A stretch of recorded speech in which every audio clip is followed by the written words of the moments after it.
Well, good evening, everyone. It's exciting times around here. Welcome to ABC24's election coverage special, streaming on 24+. I'm Richard Ransom. And I'm Pepper Baker. For the next 4 hours, we are covering state and local races in Tennessee, Mississippi, and Arkansas, and the race for the White House, of course. Now, we have team coverage tonight.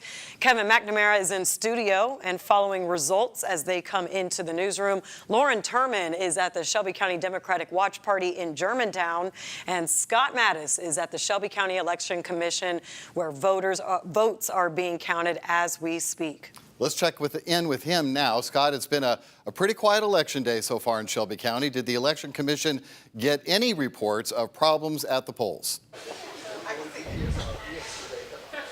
Good evening to you both. Just one. Now, I can tell you that at Mount Pisgah, that polling location, the power went out for about 20 minutes, but there was no issues with the actual voting on those machines because they're operated by a different powering and operating system, so we're good there. But I did talk with election commissioners, and they did tell me that downpour right around 4 o'clock did significantly impact voter turnout. It started pouring around 4, and it didn't let up for about an hour, hour and a half. Now, as we're looking at 7:01, of course, on election day, the polls are closed, and when those ballots and the machines start coming in, they'll be coming in through those doors over here. Of course, we're at the Election Commission in northeast Memphis, but really it's the calm before the storm as we're waiting for that to happen. Of course, there were 275,000 early votes across Shelby County, and the latest number that I have for today, election day, but that was right around 3 o'clock, was that right around 50,000 people or so came out to vote on election day. We're expecting those numbers to go up or to have gone up, and we will have more of an exact number as this night progresses, but we're likely not going to see numbers, as I'm told from Linda Phillips, the election commissioner, until right around 9 o'clock. So a couple hours away until we can start seeing legitimate numbers out of Shelby County. Of course, we're going to be planted here, live here, for the rest of the evening. We'll send things back to you in the studio. Well, Scott, let me hold on to you right there. We are hearing the projected winners from ABC called for Tennessee and Mississippi going towards Trump's way. You mentioned 275 about early voting in Shelby County. Any idea of just how they counted those into all of this and when that starts, or just that process? No, in fact, that's a good question, and I'll ask quite a few people here now that we do have that information. But of course, when I was talking with Linda Phillips, she said a lot of these write-in ballots and some of these, well, these early votes, they've not been counted yet. In fact, depending on the postmark date, to what I understand, will affect when the vote will actually be counted. And right here in Shelby County, they will come through those doors right there that you can see behind my shoulder. You can see many of those workers standing there eagerly awaiting those ballots, the paper ballots, and also those machines to actually come to this facility. Of course, we are at the Election Commission headquarters in northeastern Memphis. So again, what you're looking at right now are those workers who are going to be doing the intake for all of the votes right here in Memphis and Shelby County, and they have not come in yet. But of course, we'll ask some very important questions to Linda Phillips and some of the other administrators as to what you just told me, Pepper.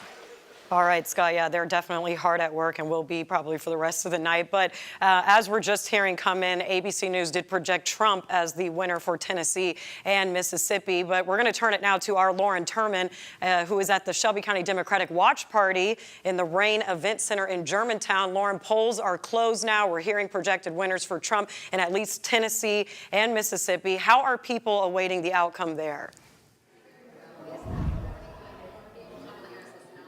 Well, Pepper, people here are very optimistic. Now, people are starting to kind of trickle in here. The doors at the Rain Event Center for the Shelby County Democratic Party opened just about a half hour ago. And you can see people are slowly kind of starting to take their seats and trickle in here behind me. But so far, the mood has been very optimistic here. I recently spoke with the chair, and he is saying that he is expecting around 100 people to come to this event tonight and kind of trickle in as the later hours start to roll into 8, 9, 10, and to eventually until midnight when they will be shutting their doors. But he was also saying that the Shelby County Democratic Party has different locations and watch parties set up all across the county, and also for some of the candidates that are in this current election season, but also some Democrats that are just in Memphis and Shelby County that want to support and want to make sure that they have their voices heard and are inviting the community. And he specifically said that he chose the Rain Event Center because it is a larger venue, a bigger opportunity for more people to come and support and watch as some national statistics kind of start to roll in as polls are closing. And he is also saying that he specifically spoke with some of the candidates in these races. Specifically, he recently spoke with incumbent Democratic candidate Representative Justin Pearson, and he is expected to make a speech here tonight, as well as some of the other winners, if they should win, and candidates that are part of the Shelby County Democratic Party. Again, we will, of course, be monitoring and letting you know as people start to trickle in a little bit more. And if the mood remains optimistic here tonight, will also remain to be seen. But for now, we will continue talking to people and kind of monitoring and seeing where that mood lies. Back to you. Very good. The party just getting started, as they say. So run through the list, or you don't have to go through everybody, but who are the main candidates you're expecting to see there tonight, Lauren, besides Representative Johnson? Yeah, Richard. Sure, absolutely. So in addition to Representative Johnson, there are a couple of other candidates that he mentioned. I know, of course, depending on the outcome of these races, but there are some longtime incumbent candidates that are expected to be here tonight. I know, just so off the line, Senator Rick Isle from Senate District 30. Also, I know as well, he also mentioned incumbent Democratic candidate Representative Larry Miller from House District 88 might also appear, and he didn't necessarily want to file off a list to me because, you know, some of them are celebrating in their own ways, but he did mention those names to me and are expecting them to make speeches here at some point during the night. Again, that timing still remains to be seen depending on their individual plans. Back to you. Good. They've got room for the party. They just got to get the party started. Thank you, Lauren. Well, we want to focus on some numbers now, starting out with the presidential race. Here's where we are as far as electoral votes are concerned. These are latest numbers from ABC News. Vice President Kamala Harris has 35 electoral votes. Former President Donald Trump now has 95, as a number of states have gone his direction in the early going here tonight. Yes, including Tennessee and Mississippi. Now, there are several issues Americans care about this presidential election. Tonight, we're getting a look at a survey from KFF Health News conducted on women under 30. Now, take a look at this graph. Inflation topping the list of concerns for the group, and it remains high among priorities for Black and Hispanic women. 4 in 10 women voters under 30 say abortion is the most important issue to their vote. Now, as you can see, threats to democracy ranked as the second most important issue. Immigration and border security tied at 13% with abortion, and just 2% of women ranked gun policy as an issue, which is certainly on the ballot here in Memphis. Now, new tonight, Tennessee officials are warning of a scam text about the election going around saying that your 2024 presidential election ballot has been removed from consideration. If you get one of these texts or already got one, they say to ignore it. Tennessee Secretary of State Trey Hargett, well, he sent out a statement saying in part that it's nothing more than a scam, and it has been reported to the authorities. Well, turning now to the U.S. Senator race, the Senate race here in Tennessee, Republican U.S. Senator Marsha Blackburn is seeking a second term for U.S. Senate. Blackburn has been in the seat for 6 years after winning it when the seat opened up. She's going up against Democratic State Rep Gloria Johnson. Now, Tennessee has not elected a Democrat to a statewide position in nearly 2 decades, but Johnson is hoping her recent rise to fame from nearly being expelled by state lawmakers last year will woo enough voters. Now, Johnson gained national attention when she joined fellow Democratic state reps Justin Pearson and Justin Jones as they walked to the front of the House floor with a bullhorn while hundreds of gun control advocates flooded the state capitol to show their support for putting more restrictions on firearms. All right, now into the House of Representatives, Congressional District 8 for Tennessee. This district includes most of the eastern suburbs of Memphis in Shelby County, as well as most of West Tennessee, including Jackson. We don't have any numbers yet to show you, but you know, of course, incumbent David Kustoff of Memphis. He has served in this role since 2017, but faces challenges from two candidates, including Sarah Freeman, a Democrat from Germantown, and James Hart, who's running as an independent. We'll keep you posted on the status of that race. And of course, Memphis Congressman Steve Cohen is running for re-election in the District 9 seat that he has held since 2007. It's considered a safe Democratic seat, but he faces three additional challengers nonetheless. Candidates include Charlotte Bergman, who's run against Congressman Cohen before and many times. Wendell Blankenship is running as an independent, as is Dennis Clark. But it's interesting, as we've talked about before, there aren't a lot of there's not a lot of anticipation, shall we say, when it comes to Very a lot little. of those races. Otis Sanford, ABC24's political analyst, joins us now. Yeah. What are your thoughts? We're very early in the night here. Yeah. It's, 7:10. What are your thoughts about what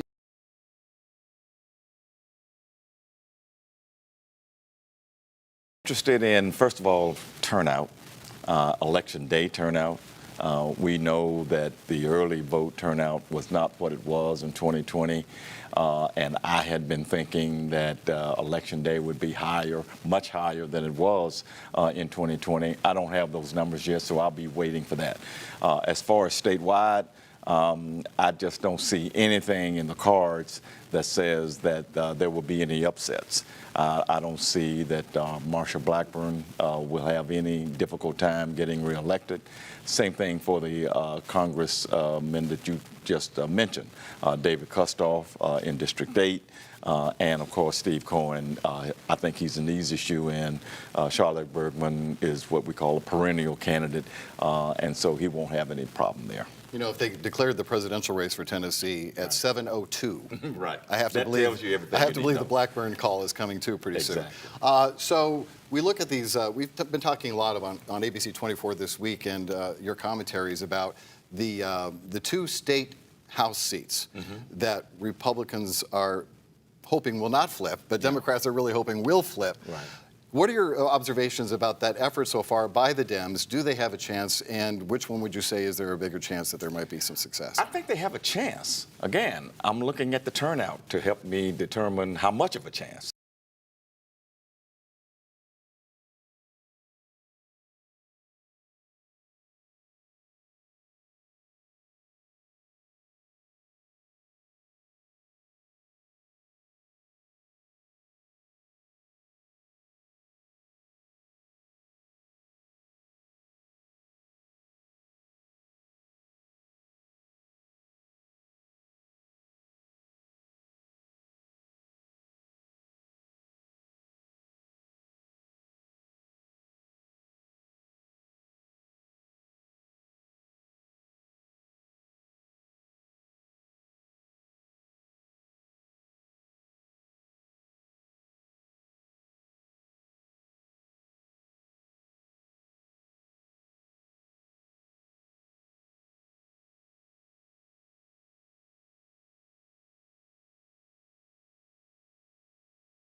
About 68,000 more than early voted and absentee voted this year.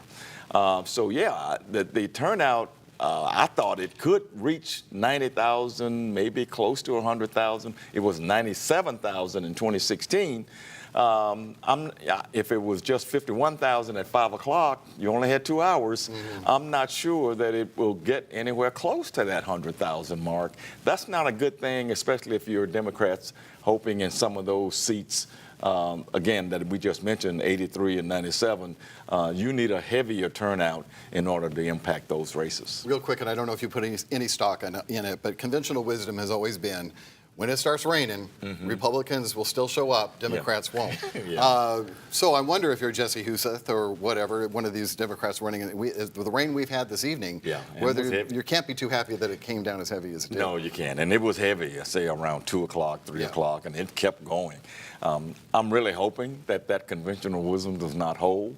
I'm really hoping, and again, this is not from a partisan standpoint, this is just from an election standpoint. Right. You want people to vote, no matter who you're voting for. So, yes, I hope that people brave the rain, no matter what party or whatever whoever you're going to vote for, and got out there and vote. All right, well, we're going to be checking with you throughout the evening, Otis.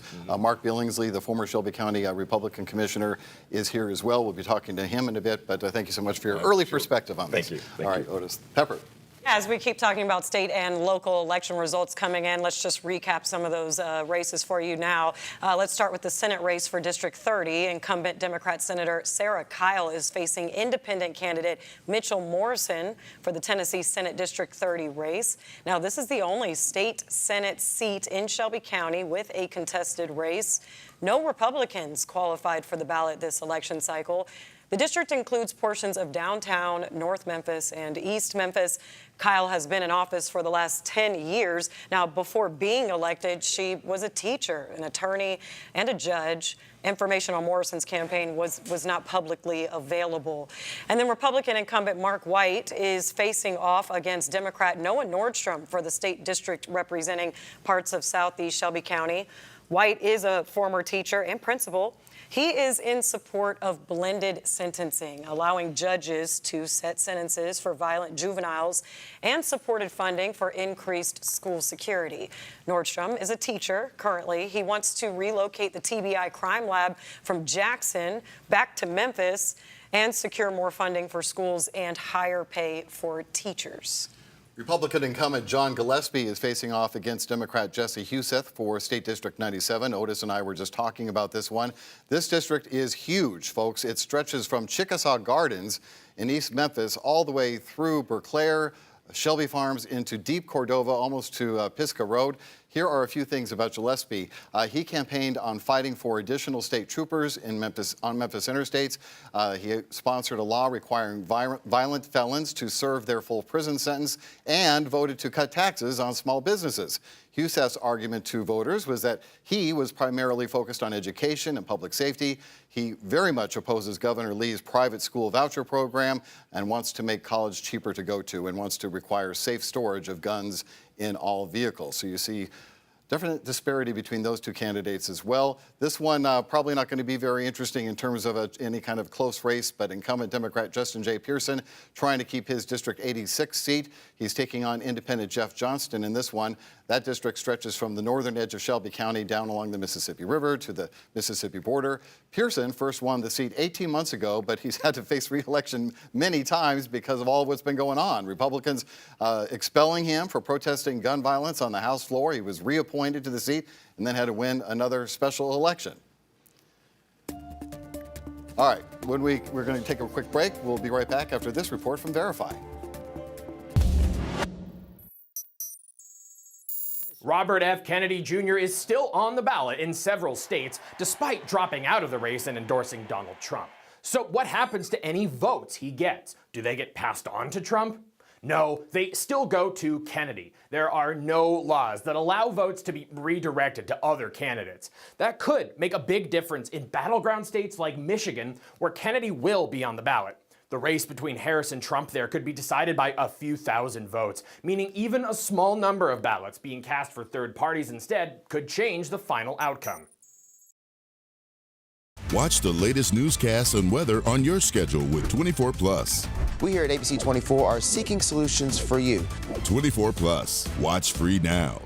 ABC24 gives power to your voice. God is so good. Thank you, Channel 24. Getting the issues taken care of. Change is possible. It is possible. Somebody gonna listen.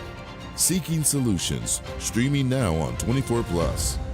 I'm Avery Braggs with ABC24, inviting you to check out our brand new show, 24th Floor Sports, exclusively on the 24+ app. We'll break down everything Memphis sports with content you can't find anywhere else. 24th Floor Sports, streaming now on 24+. Get the Mid-South certified most accurate forecast anytime you want. Today, it's going to be a little on the warm side. We'll get up to around 80 degrees. 24 Plus. Watch free now. The news never stops, so we're taking you beyond the broadcast with ABC24 Plus. Continuing coverage of the issues that matter to you. We need to get something done. More interviews and stories that dig deeper. The Lord has a plan, is all I know. We'll take you beyond the scores and highlights for local sports coverage you can't find anywhere else. Plus, on-demand forecasts to keep you weather aware. ABC24 News right now on ABC24 Plus. The weather affects us every day, but some days are more impactful than others. In Memphis, we get it all. From heat waves, severe storms, snow, and ice. As a meteorologist, it's my job to keep you safe on those impactful days. Don't get caught off guard and know what to expect with ABC24 Weather Impact Days. Watch ABC24 this week. Not only the humanitarian side, but the cost involved. Enjoy all that and more anytime on 24 Plus. Watch free now.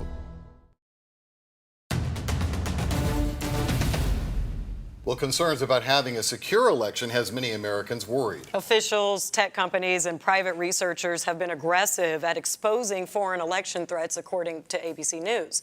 But election officials say the U.S. election system is so secure that no foreign nation could alter the results at a scale necessary to change the outcome.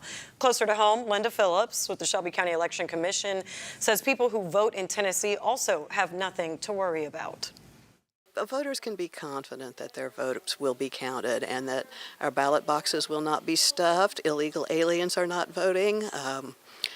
Nobody gets to vote more than once, and only registered voters get to vote. So, there's not huge throngs of non-citizens registered to vote.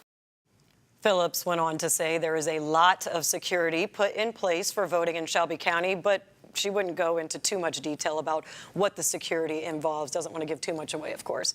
Well, let's take a look at how our counties are voting county by county here. Yeah, our Kevin McNamara has been tracking the votes for us, and he joins us here in the studio. Kevin, what have you seen so far tonight? Yeah, good evening, Richard Pepper. Lots to get into right away here on the big board, so let's dive in. Of course, as you guys have mentioned it, Tennessee has now already been called in favor of President Trump, although here in West Tennessee, we're still waiting on some of those results to come in. Again, Tennessee's 11 electoral votes, Donald Trump already with 76%, 372,000 over 700. That's almost triple what Vice President Harris is picking up here. Again, a lot of this coming in from the eastern part of the state as we wait for, in fact, people are still waiting in line as we've been talking with them here in the western portions of Tennessee. But Tennessee's 11 electoral votes already going to former President Trump. Elsewhere here, I know Mississippi has also been called in favor of President Trump as well. Yeah, see those votes, just 6 electoral votes, only 0% in, a little over 300, but they're calling it right away already. We're still waiting for polls to close in Arkansas here in the Mid-South momentarily, but across much of the rest of the country, we've still seen quite a few results get to come in. A lot of those key battleground states that we've called, West Virginia, Indiana, Kentucky, not so much battleground states, but they've all been called in favor of former President Trump as well.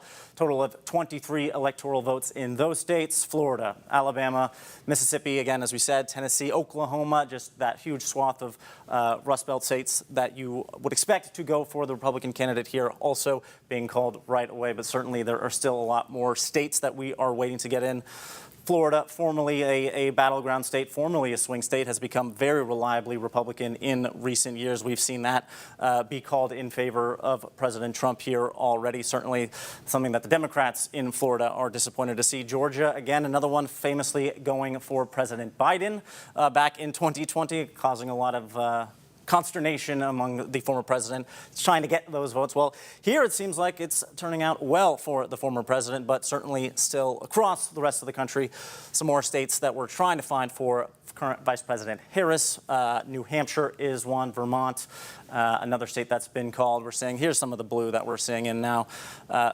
Pennsylvania, there we go, we're seeing turnout actually quite high. I know they're feeling strong about their turnout there in the Philadelphia suburbs, and in terms of people coming out, that turnout really exceeding 2020, 2016 Ohio. Right now, it looks like Vice President Harris has a slight lead over former President Trump, but certainly still a lot of the vote still to come in. 38% of the vote counted right now. Obviously, Ohio, famously very much a bellwether state for the election, although in recent years that has trended more Republican as well. You can see the rest of these so-called blue wall states, again, Pennsylvania, Michigan, Wisconsin. We're still waiting on polls to close in Wisconsin, Illinois. Of course, famously a Democratic stronghold. Michigan, another big state that both candidates are really trying to target here. Only about 4% of the vote in. Right now, we've got Vice President Harris leading that vote. So still a lot to follow. I'm sure we'll be tracking it here all night. But for now, back to you two. I'll have to keep track of. You think we had 50 states or something as you go through all that. It is interesting, though, to me, that with 0% reporting from Davidson County and 0% of the vote reporting from Shelby County, they were still able to call Tennessee. Exactly. So if you had any doubt about how deep red Tennessee is, that gives you an idea right there that the call was made as quickly as it was. Yes, 16% of the votes counted so far, according to the AP. And then, as Kevin already touched on, over 420,000 votes. Trump, 76.5% over Kamala Harris's 22.8% as of right now. But back here in Tennessee, in Memphis particularly, there's a lot more on the ballot than just the race for president. For Memphis voters specifically, 6 referendums are on the ballot, from gun safety measures to residency requirements for politicians. ABC24's Stephen Reels is breaking them down, helping you make sense of it all. Things may take you a little longer than you think. After you vote for your candidate, you will run into 6 questions on the Memphis ballot. They're going to take a time to read. Linda Phillips with the Shelby County Election Commission said this made lines especially long during the first days of early voting. So to cut down on this, it's best to know what is on the ballot before you head to the polls. Let's take a look at these questions. The first one that Memphians will run into is whether or not they want to enact a runoff election for the Memphis mayoral race, just in case no candidate gets 50% of the vote. Last year, we saw Paul Young get elected mayor of Memphis with less than 28% of the vote. This happened because a crowded pool of 17 candidates made it almost impossible for any candidate to earn the 50% of the vote. According to Ballotpedia, a vote for the amendment would show your support to create a runoff election between the top 2 vote getters in the mayoral race, while a vote against the amendment means you want to keep things the same. The second question asks if you want to see city council members determine their own salary, along with the salary of the mayor and other chief officers. A vote for the amendment means you'd like to see the Memphis City Council set the salaries of the mayor, council members, chief administrative officers, appointed directors, and deputy directors. Vote against means you do not want the council to decide these salaries. The third question asks Memphians if mayor or city council candidates should live in Memphis. This came after a debate arose during the last mayoral election over whether or not candidates Van Turner and Shelby County Sheriff Floyd Bonner actually met the residency requirements and hadn't actually lived in the Bluff City long enough. Because the city didn't have a requirement at the time, this referendum would attempt to make steps to put it in writing. A vote for the amendment would support the addition of requiring city council and mayoral candidates to be at least 18 years old, live in Memphis for a minimum of 2 years before the election, and that they can't hold any other office or have a contract with any interest in the city. A vote against this referendum means you feel these requirements aren't needed. The next 3 questions have to do with potentially adding new gun measures in the city of Memphis. We'll get into these coming up at 6. Right now at the Election Center, I'm Stephen Reels. All right. We want to let you know that Marsha Blackburn has just been declared the projected winner in her Senate campaign to win another 6 years in Washington. So it appears she has done that, according to the Associated Press. As Otis and I indicated, it didn't take very long for that projection to be made tonight. Now, there's a lot on the line this election, specifically when it comes to the race to the White House. If Vice President Kamala Harris wins, she could make history, obviously, as the first black woman president. During early voting, our Pepper Baker visited a few polling locations to see what people thought about the possibility of a Harris win. So this presidential election is going to be historic in more ways than one. America could have its first black female president. So we went to 3 polling locations here in Memphis to ask voters about what they think about Kamala Harris.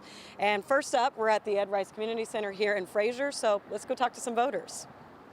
Thank you for voting today. We appreciate it. I voted for Kamala Harris and Tim Walz. Why? For one, I think she's the best candidate. I think she's qualified. I'm Democratic, so, I voted for Kamala Harris. If she goes in, this country is definitely going to have a problem.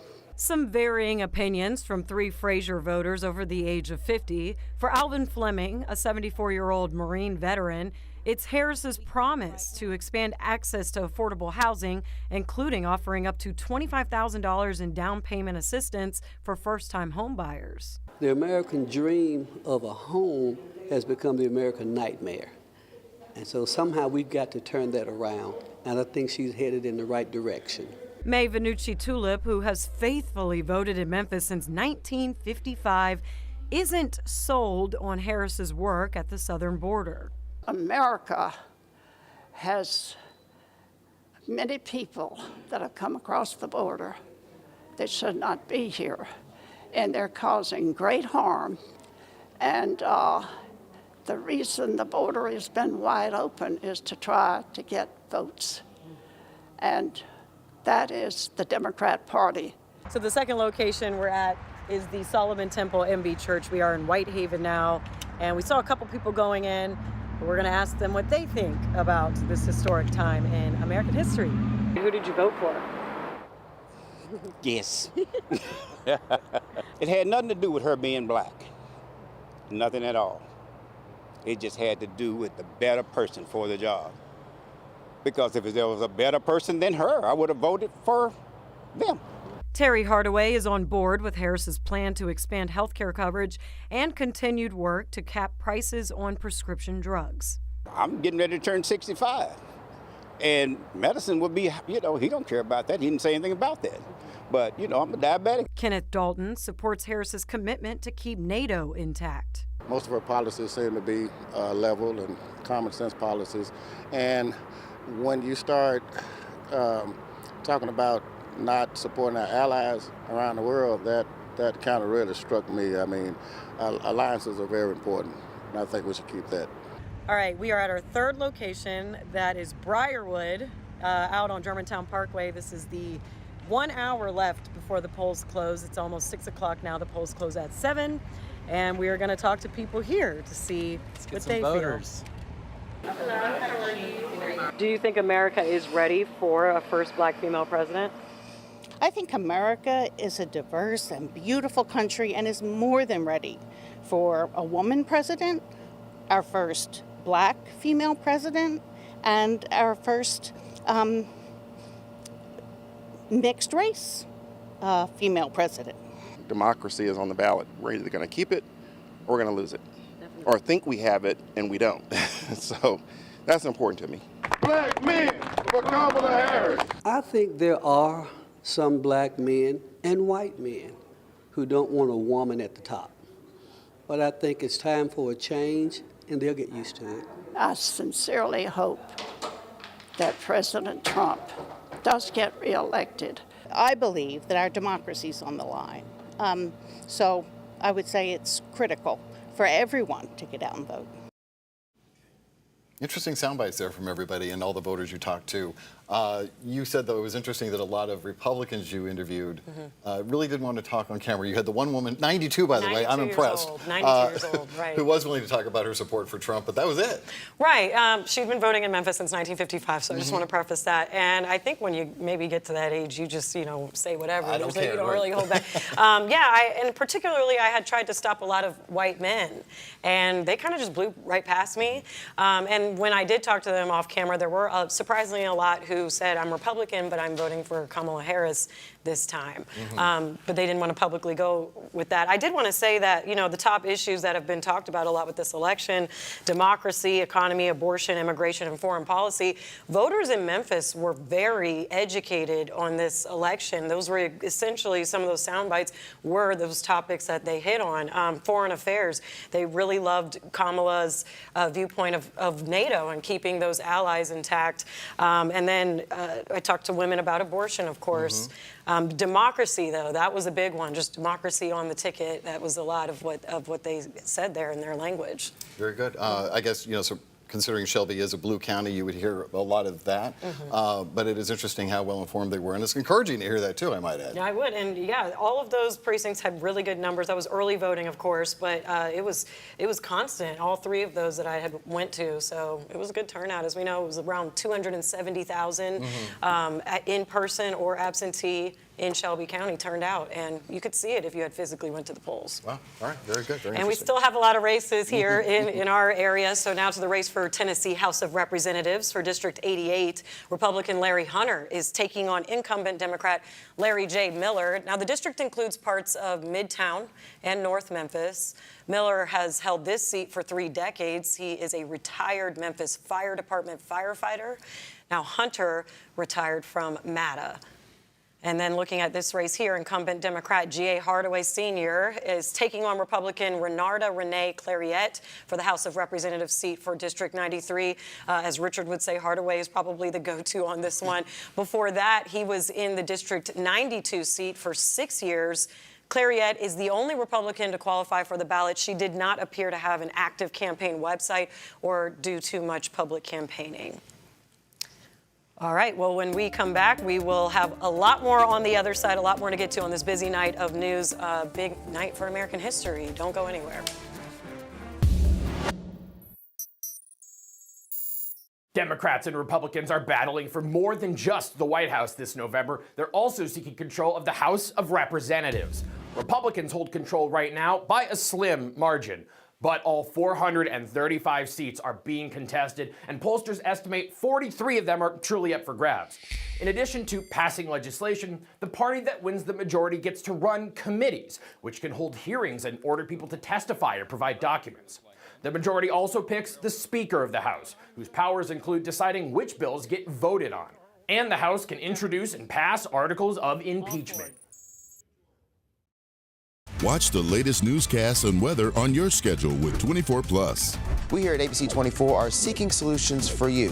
24+. Watch free now.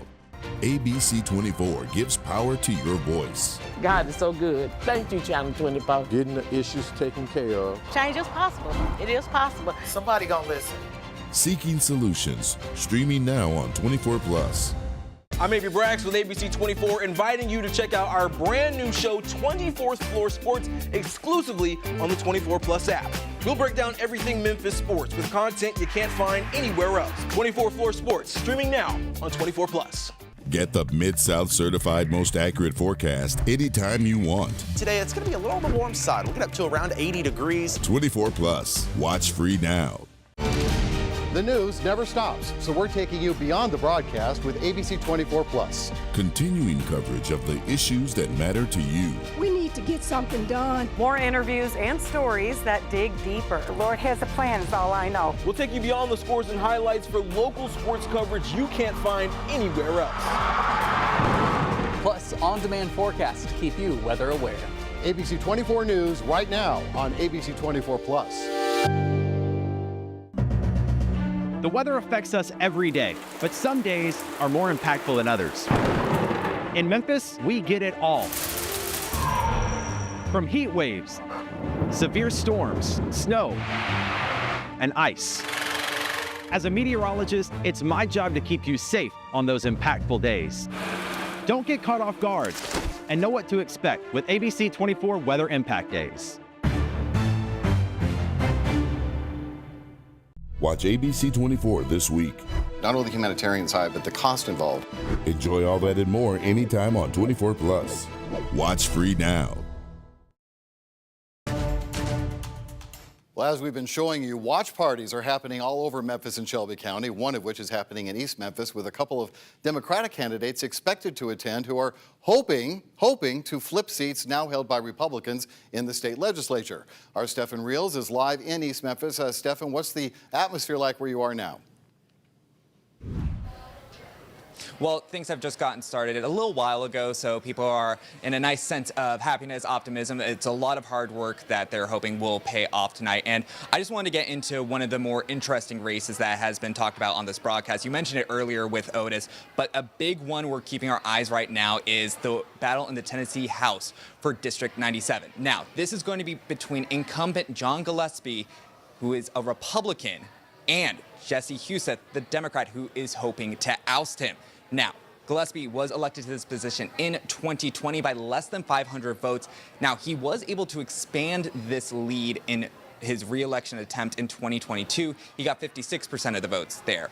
But in that time, since he's been in office, he's really tried to toe that line between being a Republican and a moderate. And despite being a Republican and siding with people like House Speaker Cameron Sexton and Randy McNally, he actually said that he was willing to support a lot of the measures the Memphis City Council had put forward as far as the gun referendums with those red flag laws or seizures, just in case someone was determined to be a danger to themselves or others. But another thing that's really making this battle for District 97 interesting, actually, is the shifting demographics. We really start to see this red district turn purple in 2020 with the census, when it showed that the races were changing, the political party affiliation was changing, but then you also have the change in boundaries with this district. In 2022, it was actually redistricted, so lawmakers actually removed parts of Bartlett and rural parts of Shelby County, and those rural parts, they typically vote for more of the Republican candidate,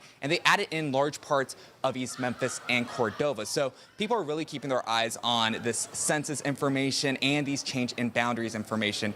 And lucky enough for us, we're actually gifted with the chance to talk with Jesse Huseth, the Democratic candidate for this position. Jesse, I just wanted to ask, what has this journey in your candidacy been like?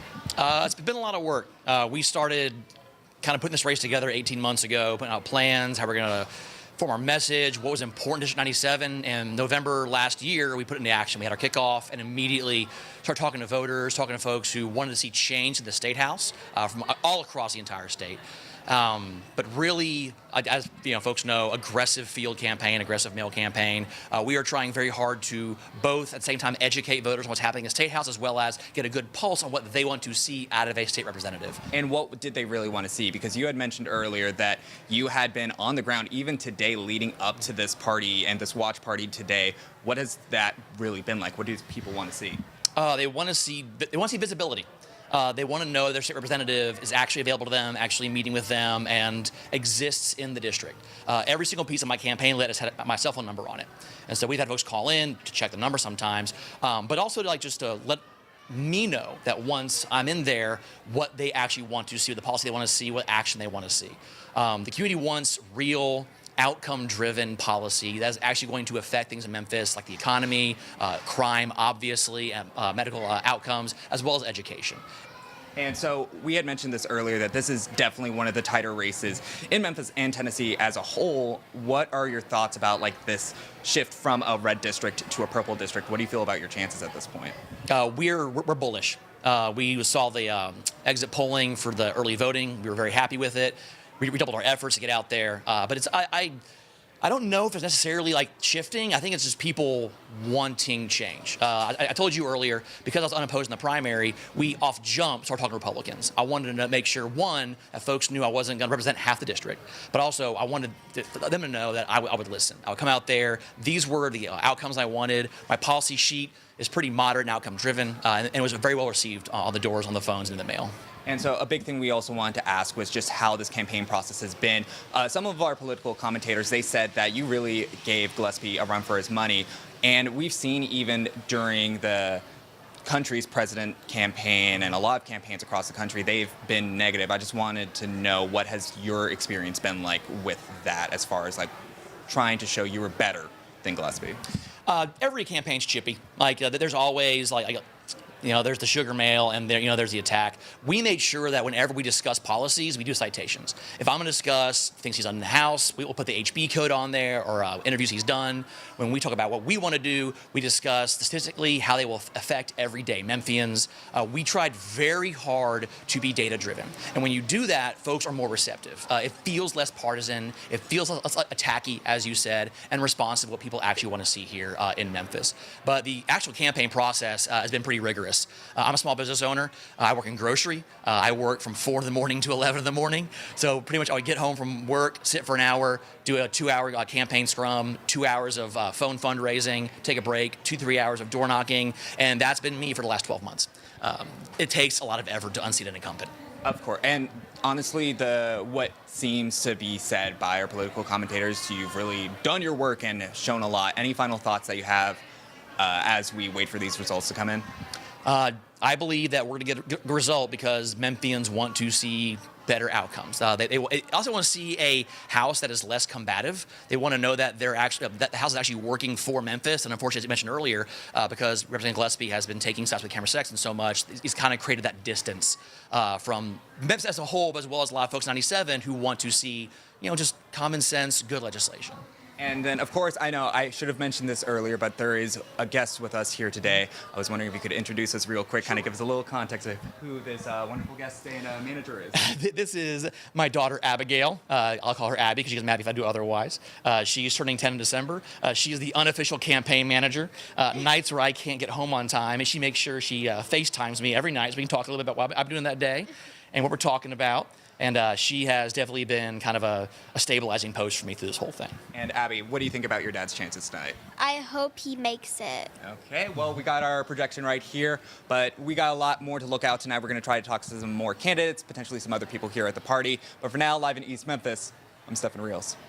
All right, thank you, Stephen. I think we have the Democratic side of this race well covered now. I think he actually owes us a little time for all that time, a little money for all that time. All right, 2 GOP candidates are attending the Republican Shelby County Watch Party with the hope that they are victorious tonight. Our Desmond Nugent is live from the Marriott Hotel on Poplar Avenue, right there at I-240. And Desmond, how is it where you are? What candidates have shown up, if any?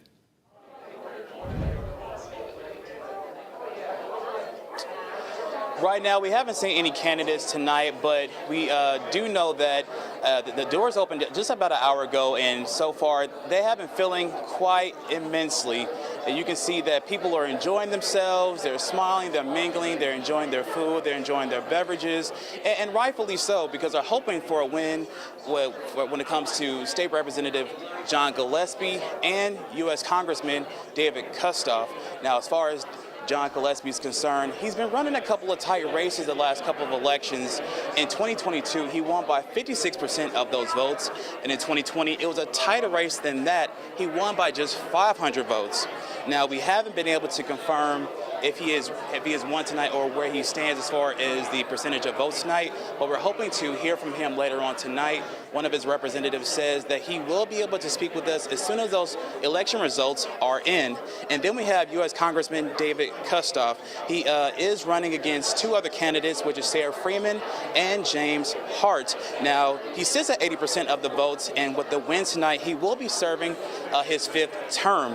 One of his representatives also told us that he expects to speak with us as soon as those election results are in. But as far as tonight's concerned, we do know that Senator Marsha Blackburn is projected to win her race against State Representative Gloria Johnson. That has been called by the Associated Press. Now, the senator will be serving her 2nd term. We're not exactly sure where her watch party is, but we hope to hear from some of the candidates about her win tonight as well. Again, it's pretty much still trying to figure out where the race is with State Representative John Gillespie and his opponent, Jesse Husef, which is the Democrat. And whenever we have more information and live updates, we will provide that as soon as we can. Live in East Memphis, I'm Desmond Nugent. All right, Desmond, a little education since you're new to Memphis here. It just takes a long time to start getting results in Shelby County. We have a long, proud history of that, and unfortunately, it would probably be a little bit longer before we start getting those early numbers. But generally speaking, the way it works at the Election Commission, they make sure everything's done and accounted for, which we want. But when you look at the other counties in Tennessee, it does seem to take Shelby County an extraordinary long time to get some numbers to us. So we'll keep you posted as soon as we get some more information. We're going to take a break. We'll be right back. Watch the latest newscasts and weather on your schedule with 24+. We here at ABC24 are seeking solutions for you. 24+. Watch free now. ABC24 gives power to your voice. God is so good. Thank you, Channel 24. Getting the issues taken care of. Change is possible. It is possible. Somebody gonna listen. Seeking Solutions. Streaming now on 24+. I'm Avery Braggs with ABC24, inviting you to check out our brand new show, 24th Floor Sports, exclusively on the 24+ app.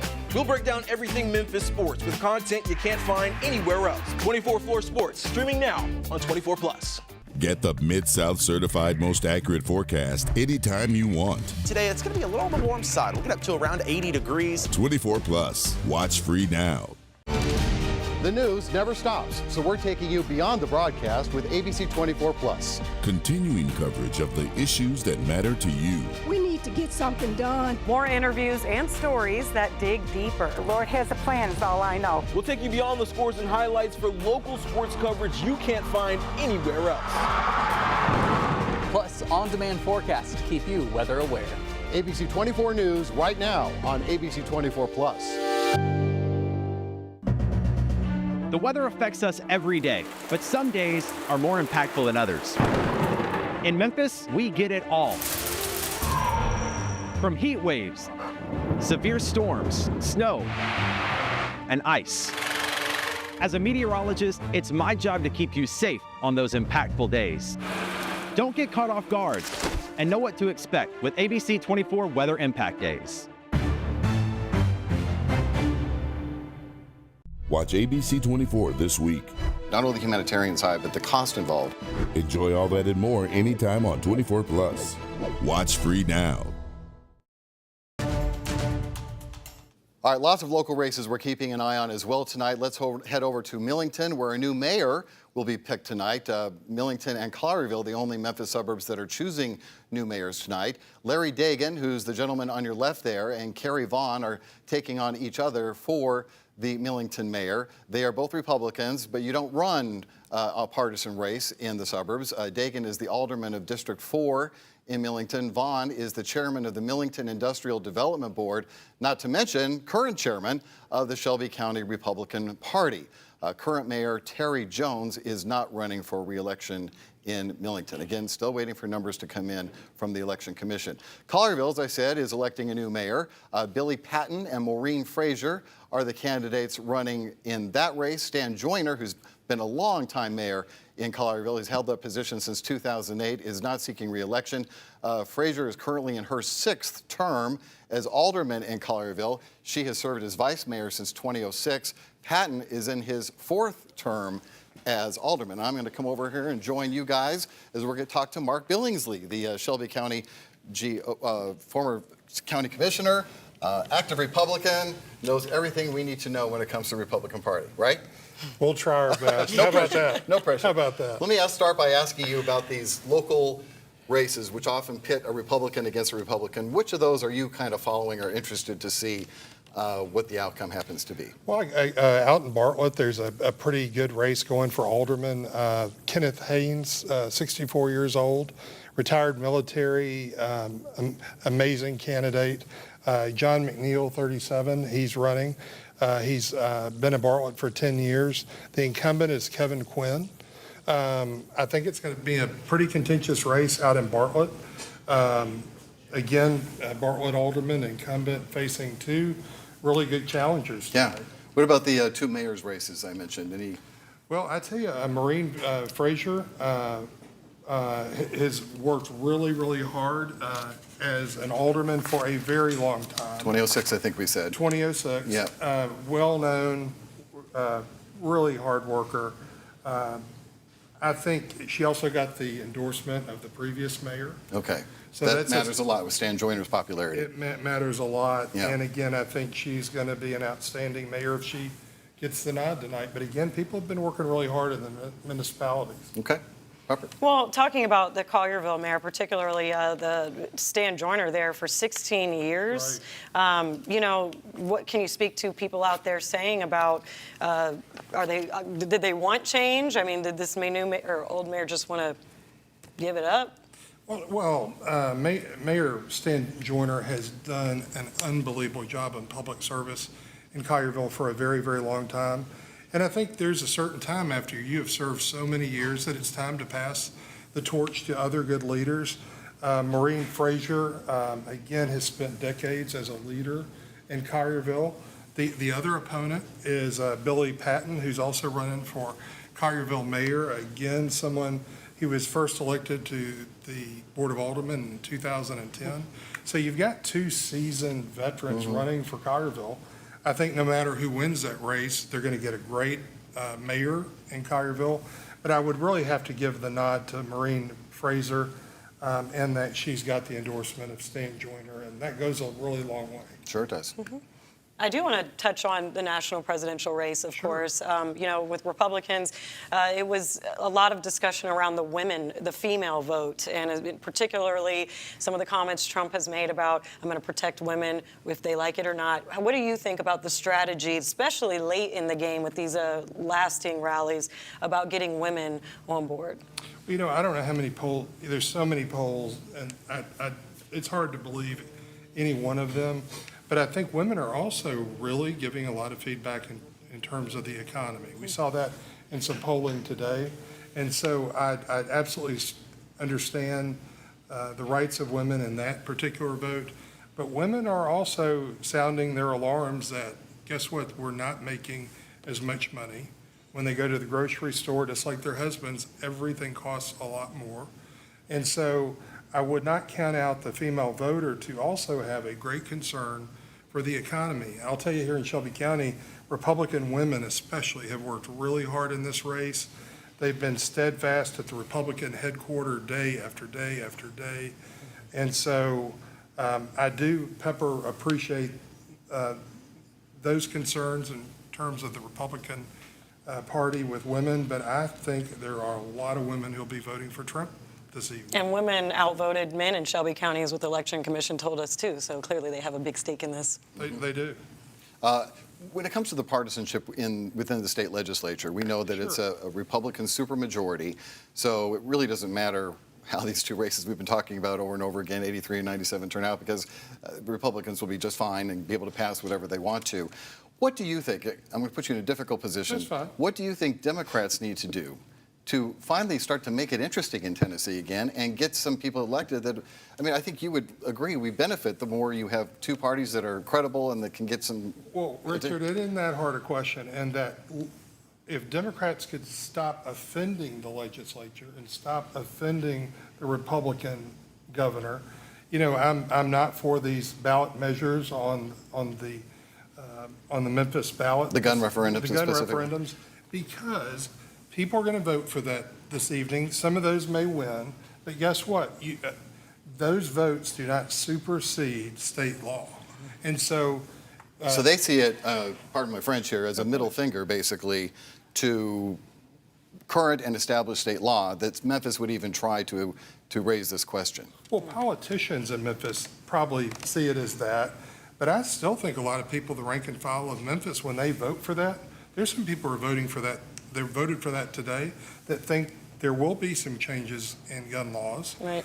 But yet, if all of those get a yes tonight, guess what? Nothing happens because you can't supersede state law. So I think, again, if you want better Democrat relationships on the Hill, you've got to stop that type of attack. Now, again, Pepper and you can come back and say, well, look what Republicans are doing, you know, on different things. But again, where do you draw the line, though, between, and parties are supposed to disagree, right? That's why you have two parties. Right. Where do you draw the line between that and where you may feel that it becomes disrespectful in a way that offends the Republicans in the legislature and governor's mansion? Well, you've got to decide if you're going to run for political office. Do you want to be a protester or do you want to be a legislator? A legislator, even if you're a county commissioner, I can't tell you how many times my good friend, past chairman Van Turner and I, we would argue and argue and argue our cases on respective issues, right? I represent one district, he represented another. We were representing the interests of our citizens. We never made it personal. It was always about the issue. I think we've lost that. These personal attacks on both sides of the aisle have gotten out of control. And I think we've got to get back to arguments about the facts and truth. And we argue those out, and then we move on to do good things for Tennessee, to do good things for Shelby County. And somehow we've lost that. We've absolutely lost it. And now it's more about personal attacks. But you know who wins from that? Elected officials lose from that, because guess what? When you've just got two factions fighting all the time, nothing happens. And the voters lose. And the voters lose every time. So I'm hopeful no matter what the outcome is tonight, locally, at the city level, at the national level. We've got to start holding our elected officials more accountable. We've got to see some progress on a whole multitude of issues. And that's going to take Democrats and Republicans to make that happen. Well, I do have one thing. So when we talk about interesting races, Gloria Johnson, Marsha Blackburn, which of course has already been called now because of Marsha Blackburn winning. But I want to ask, Gloria Johnson definitely rose to fame with the Tennessee 3, the gun advocacy on the House floor. Did she have a real shot? I don't think she had a real shot. Marsha Blackburn is well known. She ran a very good campaign. I know people have certainly paid notice to the commercials, the promotions that she did with the plates. But guess what? It made you remember that. And not in one ad did she acknowledge she even had competition. No. She never mentioned Gloria Johnson. But I think in terms of marketing and political strategy, Marsha Blackburn knocked it out of the park. Okay. Yeah. Well, your prediction's right, because she We're won. just learning that David Kustoff has been declared the winner for District 8. Congressional seat. Again, not a big surprise, but we just want to pass it along as the news comes in. We're going to take a break. We'll be right back. Watch the latest newscasts and weather on your schedule with 24+. We here at ABC24 are seeking solutions for you. 24+. Watch free now. ABC24 gives power to your voice. God is so good. Thank you, Channel 24. Getting the issues taken care of. Change is possible. It is possible. Somebody gonna listen. Seeking solutions. Streaming now on 24+. I'm Avery Braggs with ABC24, inviting you to check out our brand new show, 24th Floor Sports, exclusively on the 24+ app. We'll break down everything Memphis sports with content you can't find anywhere else. 24th Floor Sports, streaming now on 24+. Get the Mid-South certified most accurate forecast anytime you want. Today, it's gonna be a little on the warm side. We'll get up to around 80 degrees. 24+. Watch free now. The news never stops, so we're taking you beyond the broadcast with ABC24+. Continuing coverage of the issues that matter to you. We need to get something done. More interviews and stories that dig deeper. The Lord has a plan, is all I know. We'll take you beyond the scores and highlights for local sports coverage you can't find anywhere else. Plus, on-demand forecasts to keep you weather aware. ABC24 News right now on ABC24+. The weather affects us every day, but some days are more impactful than others. In Memphis, we get it all. From heat waves, severe storms, snow, and ice. As a meteorologist, it's my job to keep you safe on those impactful days. Don't get caught off guard and know what to expect with ABC24 Weather Impact Days. Watch ABC24 this week. Not only the humanitarian side, but the cost involved. Enjoy all that and more anytime on 24+. Watch free now.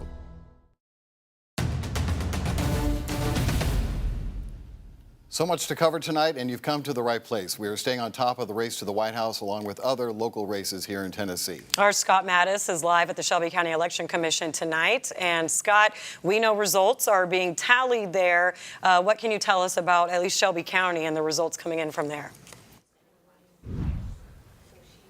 Well, what I can tell you is we've been actually moved to a different part of this facility, and that is because where we were before is, like I told you in my last live shot, is where those ballots and where those computers are coming in through several different doors. Now, I can tell you we moved to what is traditionally the quote-unquote situation room or the media room, where you have a screen directly behind us that is essentially giving us the tallies, the votes, etc. But right now you might notice that there are not any precincts reporting. Of course, 142 precincts in Shelby County have not reported yet. We're likely to see numbers start to come in possibly by the 9 o'clock hour. And as I understand, the Shelby County election workers here, they can't even start actually counting those votes, looking at those ballots, whether it be on paper or electronically, until the very last voter at any number one of those precincts across the county have actually left, and there's no confirmation. Right now, Linda Phillips has not come into this room to tell all of us that it is absolutely done. All the doors are locked and the workers are all coming back here. So we're still waiting, of course, on that confirmation. Now, as we were talking about before, there have been very little hiccups in this election day voting process. Mount Pisgah, of course, that is one of the voting centers. They lost power for about 20 minutes or so, but it did not affect the people there that were casting their votes because those machines, those electronic machines, they operate on a completely different power source. So really no issues there. Of course, the weather, we've talked about this pretty much all night. That has likely diminished some of the voting in many of the precincts because it was coming down quite hard for about an hour and a half, 2 hours, depending on where you were or where you are in Shelby County. But once again, the bottom line to this big story, we, just like you, are waiting for those numbers to finally start coming down, and hopefully we'll start to see those coming down in less than an hour. Of course, we'll stay on top of that for you, so please stay with us. Live in Northeast Memphis, I'm Scott Mattis. Scott, a question for you that maybe it might be worth a story tomorrow. I'm just curious. You know, both Davidson County and Shelby County are large counties with lots of people. According to the Associated Press, Davidson County's got 62% of its vote counted right now. Shelby County is a big fat zero. And I just don't understand why, with all these new voting machines and everything else we were told was going to make everything go smoother finally, we're still at 0% and it's 8 o'clock. Polls have been closed for an hour. Davidson's at 61%. Have they addressed the delay at all with you? Right, and that's a valid point, and that's a great point, and that's something, of course, that we not only should, but I'm sure will follow up on, because Davidson County, metropolitan Nashville, and I think this is a very important point, is on the same time zone as Memphis. We're all in this central time zone, so it might make more sense if we're talking about Knoxville or Eastern Tennessee, that if my memory serves correct, is on Eastern time. We're on the same time zone as them, so it is confusing for a lot of people as to the process, as to the time that we are waiting to get those back. But no, Richard, that is a very valid point and a very good question, and I will search for those answers. I know you will. And it is frustrating. You're right. Thanks, Scott, very much. Appreciate it. Like you said earlier, it seems like history repeats itself with the voting turnout in, not the turnout, but the counting the votes in Shelby County. Yeah. But we did learn that Kustoff has now been projected as the winner in Tennessee. So we're going to go to Kevin McNamara, who's going to do a breakdown county by county of votes in Tennessee. Kevin, what can you tell us? Yeah, that's right. Pepper, Richard, as you said, David Kustoff, we can now declare the winner here in District 8. He's got about 75% of the vote. No surprises there necessarily as we talk more about this Republican drift more and more in a lot of these races in Tennessee. This has been a reliably Republican congressional district going back to 2016, and even before that, that's when Kustoff got in. He now, again, wins re-election against Sarah Freeman, the Democratic candidate. There's only about 37% of the vote in so far, but these numbers, part of a surge in turnout relative to what we saw just in 2022. If you want to look down here as we're into Fayette County now, yeah, he's picking up 3-1 or so around her margins. Yeah, 11,000, almost 12,000 to just 3. That's, yeah, about 3/4 of every vote, some for the independent candidate. Hardeman County, a little bit closer race, but again, not too many votes in there. Already 40, almost half, only about 5,000 votes in the total. It's really those larger areas that they're picking up more of the margins in. Again, here we're in Haywood County. Again, that one actually pretty close, almost 50-50, but just not enough for Sarah Freeman to be able to make up the deficit here throughout the rest of Tennessee's 8th congressional district, which again, we have been able to declare for David Kustoff. He has been reelected for, I believe this is now the 4th time going back to 2016. Then, yeah, that's Haywood County there, here in West Tennessee, picking up a little more than half. Really mirrors what we've been seeing across all night. So certainly a lot we'll be following here, and as we learn more, particularly about some of the other races, we'll be able to share that with you as well. But for now, back to you. All right, thank you, Kevin. Now we want to go to Lauren Turman, one of our reporters who's out and about tonight. She's at the Rain Event Center in Germantown. In Germantown with the Shelby County Democratic Party there. So, Lauren, I see some empty tables back there. Looks like they got plenty of room. More turnout tonight?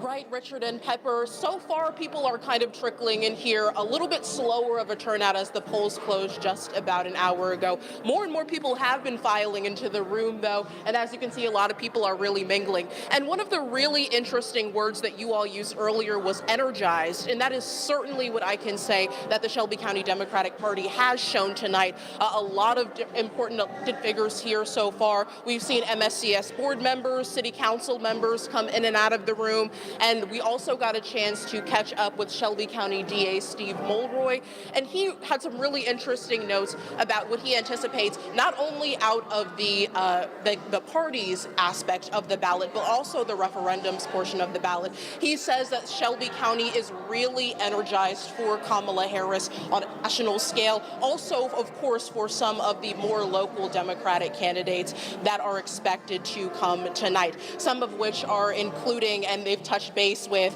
incumbent Representative Justin Pearson from House District 86, incumbent Representative Larry Miller from House District 88, and a couple of other people who they are expecting to come here, but they have their respective parties going on there. But he also, in terms of the referendums portion of the ballot, specifically the gun referendums portion of the ballot, he says he thinks that this will approve by a landslide and will send a clear message to the Capitol that Memphis and Shelby County are not standing with gun violence anymore, and he is completely supportive of that. So again, very energized here as people start to trickle in the room, and it gets a little bit more packed here as people are moving in and out, but they are certainly energized, the Democratic Party in Shelby County, and they really feel like they will have some very strong winners this evening. Back to you.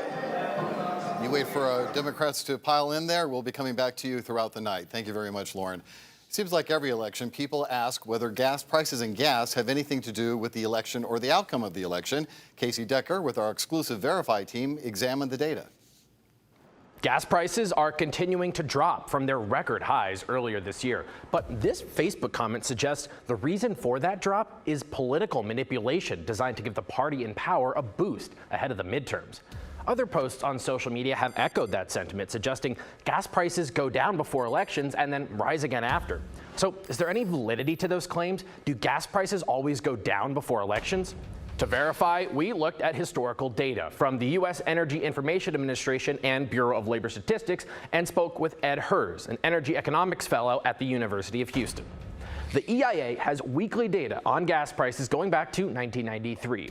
We isolated the periods before midterm and presidential elections, focusing on data from September through the first week of November. In 8 of the 14 years, gas prices declined, but in the other 6 years, prices rose. The BLS has monthly data going back to 1976, and though it's not as precise, it can still give us a broad look at trends. Of the 23 election cycles in that span, gas prices decreased in 15 and increased in 8. Energy economist Ed Hers says gas prices can sometimes dip in the fall as refiners move away from the more expensive formulations that are used in the summer. But it has little to do with politics. We go to a less expensive formulation for winter gasoline. Second, there's less demand in the wintertime. You know, give or take driving to school, you're not driving to vacation. And so for a couple of reasons, you might see some sort of dip in the wintertime, and most elections, of course, occur in November. He says other big factors lowering prices right now include below normal demand from China due to COVID restrictions and Russia's ability to export more of its oil than expected despite sanctions, increasing supply. The president also has the ability to increase supply somewhat by releasing oil from the strategic reserve. Biden has done that, but gas prices are affected by so many other factors that doesn't guarantee lower prices, let alone a drop timed for Election Day. The president is at the mercy of the market. So we can verify, no, gas prices do not always go down before elections. And if they do, it's the result of a wide variety of market factors. With your Verify, I'm Casey Decker. Well, it looks like Democrats in Tennessee can at least count on this race. This is the Senate race for District 30. Incumbent Democrat Senator Sarah Kyle is facing independent candidate Mitchell Morrison for the Tennessee Senate District 30 race. Now, it's the only state Senate seat in Shelby County with a contested race. No Republicans qualified for the ballot this election cycle. Now, the district includes portions of downtown, North Memphis, and East Memphis. Kyle has been in the office for the last 10 years. Before being elected, she was a teacher, an attorney, and judge. We couldn't find any information on Morris's campaign. It wasn't really publicly readily available. Stealth campaign, as they call it. Now, Republican incumbent Mark White is facing off against Democrat Noah Nordstrom for the state district representing parts of southeast Shelby County. White is a former teacher and principal. He is in support of blended sentencing, allowing judges to set sentences for violent juveniles. He also supported funding for increased school security. Now, Nordstrom is a teacher. Nordstrom wants to relocate the TBI crime lab back from Memphis, or to Memphis, excuse me, from Jackson. And he wants more he wants to secure more funding for schools and higher pay for teachers. Another race that it doesn't have much interest in it, actually. The incumbent Democrat Justin Pearson is trying to keep his District 86 seat. He should have no trouble doing so, taking on independent Jeff Johnston. The district stretches from the northern edge of Shelby County down along the Mississippi River to the Mississippi border. Pearson, of course, first won the seat 18 months ago, but House Republicans expelled him for protesting gun violence on the House floor. He was reappointed to the seat and won another special election. On top of the voting for the next president, Memphians also face several ballot measures this year. Right, and 6 of them altogether, but there are 3 controversial questions about gun safety measures. And tonight, ABC24's Stephen Rills has details on all 3 so that you are informed. The last 3 City of Memphis referendums on the ballot all have to do with public safety and were meant to curb gun violence in the city, but these were quickly met with criticism by state leaders. Tennessee Attorney General Jonathan Skrmetti called them a fraud on the voters of Memphis. Meanwhile, Tennessee House Speaker Cameron Sexton said he and Lieutenant Governor Randy McNally would attempt to block local governments from trying to go around the state law with politicized ballot measures or ordinances. But in the end, a Shelby County chancellor sided with the city council, and these questions were allowed to appear on the ballot. So let's go over those real quickly. As you can see, the 4th referendum on the ballot would essentially put a ban on carrying a gun in the city of Memphis without a permit, and you also could not have a gun in your car without a permit as well. You could, however, still store ammo in your car as long as it was out of sight, like in a trunk, glove box, or in a secured locked container. A vote for this amendment would mean you want to see the city pass a local ordinance banning permitless carry, but a vote against the amendment means you want to see state law on permitless carry apply locally here in Memphis. Meanwhile, Referendum 5 asks if you want to see a ban on assault weapons and stop the sale of assault rifles in the city of Memphis unless you are state law enforcement or a government agency. However, people who own an assault rifle and have a permit would not be affected by this rule as long as they passed a background check. A vote for this amendment means you want to see the city council ban assault weapons and declare the use of assault weapons as a threat to health, safety, and security. But a vote against this amendment would show you do not want to see these rules in place. The final question facing Memphians, and the longest one on the ballot, happens to be this, which would essentially, as you see here, allow courts to take guns away from people for a certain amount of time if they are determined to either be a risk to themselves or potentially harm others. A vote for this would mean you think the court should put extreme risk protection orders in place and allow them to take someone's gun for a certain amount of time. A vote against shows your opposition of putting this measure in place. Now, if you'd like more information on all of the questions facing Memphis voters, I did a full breakdown which can be found online and on our 24+ app. But for now, in the Election Center, I'm Stephen Reels. Now, just to reiterate, those referendums are non-binding, so you vote for them. They act more like polling questions, just to get more of an idea of what Memphians would want. Well, all eyes are on who will clinch the Electoral College between Vice President Harris and former President Donald Trump. But what exactly is the Electoral College? Well, here's a breakdown. Why does the United States use the Electoral College to pick the president? The Founding Fathers were split. Should Congress choose the president, or should it be left to the people? The use of electors was the solution. When you cast your vote for president, you're deciding which electors will represent your state. The number of electors in each state is determined by how many seats in Congress that state has, and that number is based on the state's population. So, for example, let's look at California. Every state has 2 senators, so right off the bat, that's 2 electors. California, the most populous state, has 52 representatives in the House. Sorry to interrupt the lesson there on the Electoral College, but we want to take you out to David Kustoff, who's about to give his victory speech. He's out at the Marriott Hotel in East Memphis. Yes. I believe he's about to take the microphone. There he is. Hard work, your support, and your prayers over these last several months and over all these years. And if I can first, let me recognize my family. We've got Roberta. We've got Jake. Maggie's away on assignment. That's cool. My in-laws, Bob and Elaine Neville, couldn't be here tonight, but my sister Lisa and her husband Robert are here. Where are they? They're right here. And my nephew Joey, and my mother Sharon Custer.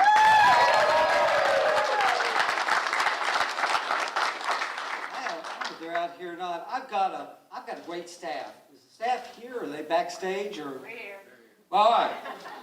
So I want to recognize them. They deserve a lot because they really work hard to make me look good, which is not easy. So first and foremost, our Chief of Staff, Will Courtney.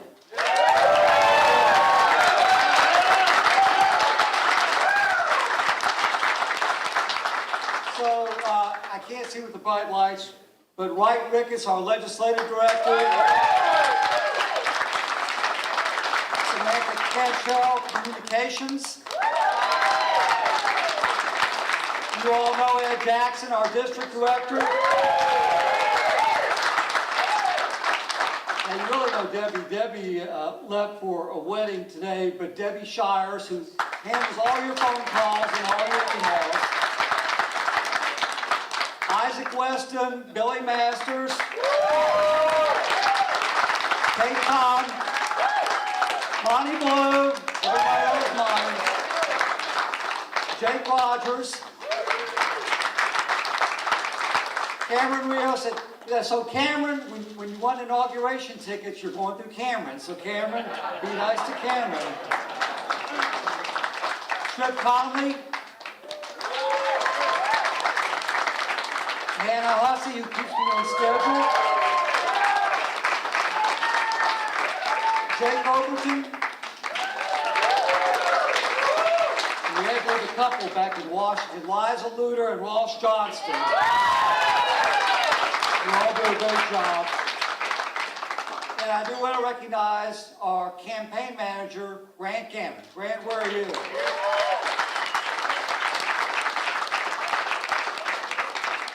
So Grant is 1-0 in congressional campaigns. Got a perfect record. So ladies and gentlemen, as we stand here tonight, obviously we don't know the results yet of the presidential race. We don't know who controls the House. We don't know who controls the Senate. But I feel good. We've got good vibes. And I tell you, some of you may have followed, and some of you actually were on the bus. We've taken a bus trip the last couple of weeks across Tennessee and across West Tennessee. We've gone through our counties in West Tennessee. There are 20 counties in the 8th Congressional District. And we've gotten to listen to what people are concerned about. Inflation, the economy, crime, illegal immigration, the border. And so I think we know what the goals are for the next 2 years at the federal level. Everybody wants to live in a safe neighborhood. Everybody should stop talking about not supporting law enforcement. We need to stop talking about defunding the police. We need to give law enforcement the tools and the resources that they need to do so that they can do their job. We need to secure the border, and we're going to work hard at that. I will say that I'm very proud of the campaign that we've ran in the general election. And I thank all of our volunteers who've worked so hard for our re-election, including my super volunteer, Barbara Thornton. Barbara, where are you?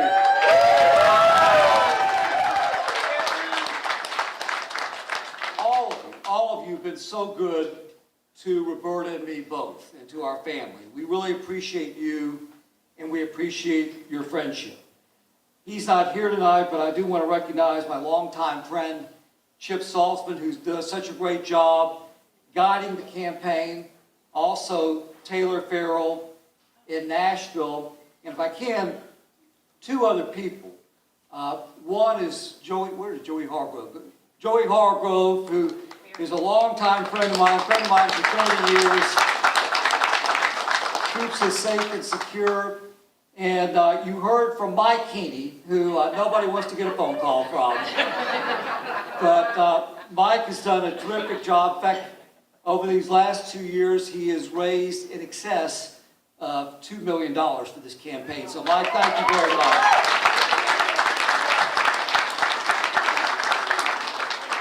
So I think you all know this. Nobody who has a job like this can do it without the support of their family. And I certainly couldn't do it without Roberta.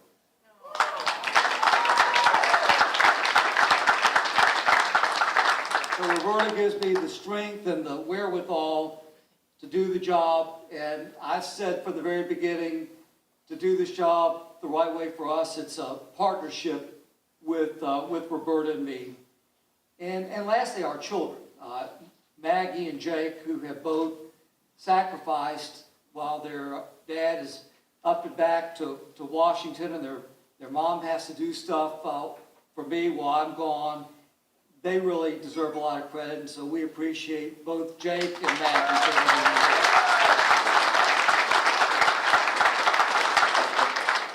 Let me close with this.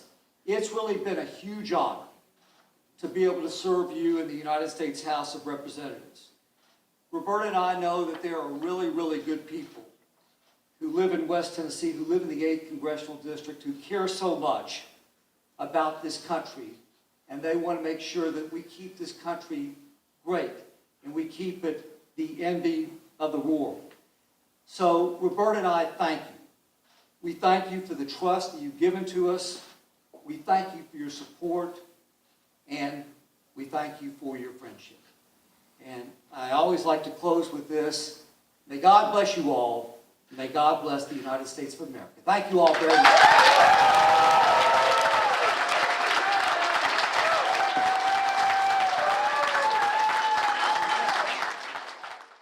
Well, go ahead, yeah. You can't say we didn't cover the entire victory speech. Wait, almost 75%. Yeah, you got to hand it to him. Freeman, 41% of the vote counted. You've had some experience with Kustoff. What would you say about his work? Oh yeah, we've been covering him for years, going back to when he ran the Dole campaign for Shelby County, Bob Dole campaign, and he's always just been very, very active in partisan politics. Republican for sure. And since he's been in the House, has definitely fallen lockstep. There's always some Republican congressmen who kind of differ or take a stand that might be not necessarily with the president, President Trump. Not David Kustoff. Okay. He's with him hook, line, and sinker. And that's what his constituents want. It's clearly evidenced by the 75% support So an unsurprising from District win 8. Yeah, absolutely. Okay. We'll take a break. We'll be right back. Watch the latest newscasts and weather on your schedule with 24+. We here at ABC24 are seeking solutions for you. 24+. Watch free now.